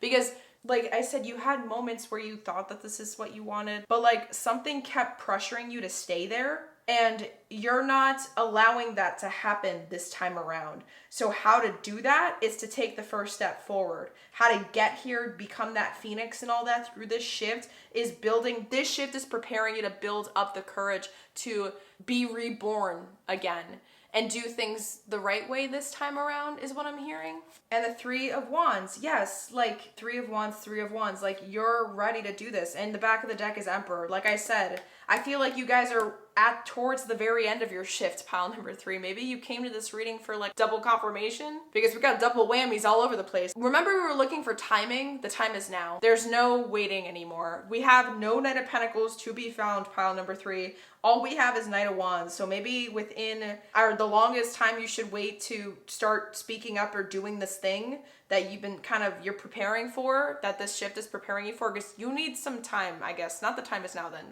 I take that back. I said your reading is kind of combined all over the place. We need you to be grounded. So mentally prepare, as in maybe write down how you're feeling about things, or kind of like get your thoughts in order, do things smart, embody the Queen of Swords. And if you don't really understand the Queen of Swords, you can even look her up online, like Queen of Swords, tarot card, characteristics, go on Pinterest, that's always great. And see how to be that. But remember that the power is in your hands. The power is in your hands, beautiful soul. Like it's a matter of how you do things moving forward to go do that thing. It's like taking that first step. I'm like literally picturing like when, I don't remember what they, first step for mankind when they're on the moon and they take that first step. Like it kind of feels like this is that moment for you. And I said the longest time you should wait is a couple weeks. So I'm hearing 3 weeks, and I think 3, it's the number 3 because of how I heard 3 by 3. 3 weeks, 3 days, or maybe 3 months. I don't think it's months though. I think it's weeks. For some reason, I don't think it's longer than 3 weeks. So that is what I'm seeing for this inner shift. And let us see if there is any last minute messages for you, my beautiful pile number 3s from Source. And we're going to be diving into that by using my postcards from Spirit. We're going to pull a postcard out for you to finish up, along with my Sacred Rebels book. We're going to be reading a passage from the card that comes out for you to see any final messages from Source to remember as you continue through your shift, your inner metamorphosis process, which I think you're 100% almost done with. You're like 90 to 95% done. All right. So any final messages for pile number 3? Thank you. That was quick. And let's just get your postcards so we can read everything together. Final message for pile number 3. All right. Beautiful. So let us read this first. Oh my God, this is so flipping beautiful. Get this. It says, follow your own rhythm. Self-discovery, love, self-discovery. Let us read what the card has to say for us. Deep within you are moved by an ancient, powerful force that cannot be tamed. It is the rising pulse of your connection to the life force. You feel it in your bones, in your blood, in your heart, and in your belly. When there is something dying within, you sense it falling away, no longer needed.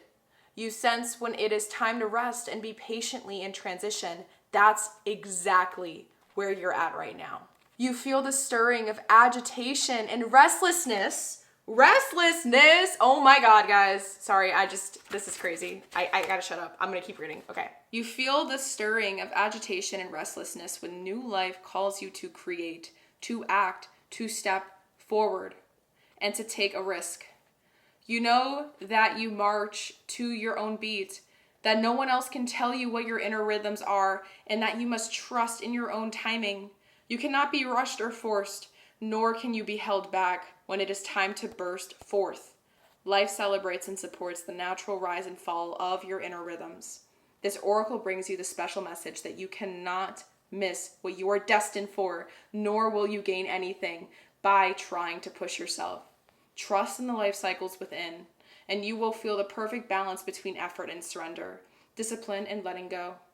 When it is time for the rhythm of rest, you will feel a natural slowing within and be drawn into contemplation in environments that are more gentle, spacious, or nourishing, and perhaps more peaceful. When the rhythm of play beats in your heart, you will reach out to others to connect, dance, converse, sing, make music, make love, and share your wildness. You will be drawn to uplifting groups and places where you can experience positive energetic exchange. Your needs will be met in harmony with your own rhythm. All that you will miss out on by trusting this is anxiety. What you will gain is peace.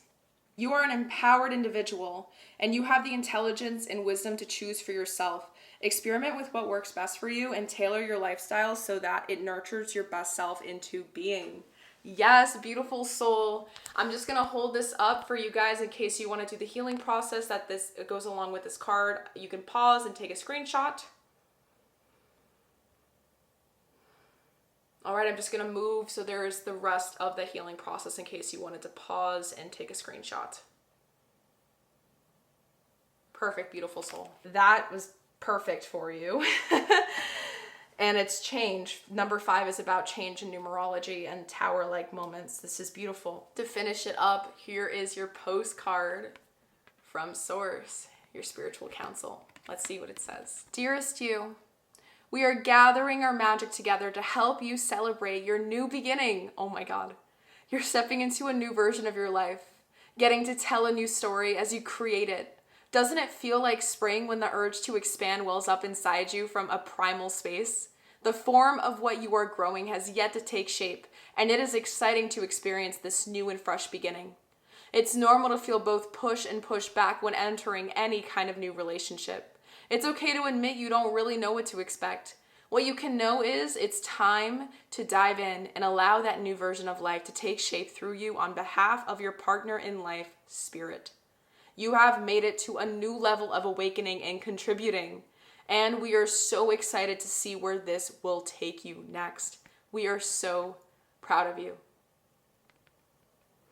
That was the best way to end this reading for you. I feel like you needed to hear this because they are so proud of you. I don't think you've heard that enough in your lifetime, pile number 3. I don't know why I'm going to start crying, but I feel like you have not heard that enough when it comes to this thing that makes you light up.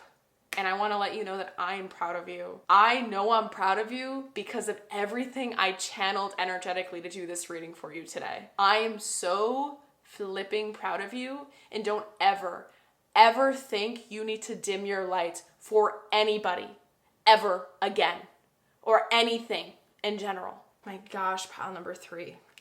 You guys got me tearing up and everything. And with that, thank you so much for being here. If this reading found you at the perfect time, I hope you'll honor that timing and let it support you beyond just this moment. You're not broken, pile number 3. You're just shedding what's no longer true for you anymore. So let this shift carry you, because you, as we've seen right here, are becoming someone and something so flipping extraordinary. I send you so much unconditional love and white light healing energy, and hopefully I'll see you in my next pick a card readings to come. Bye.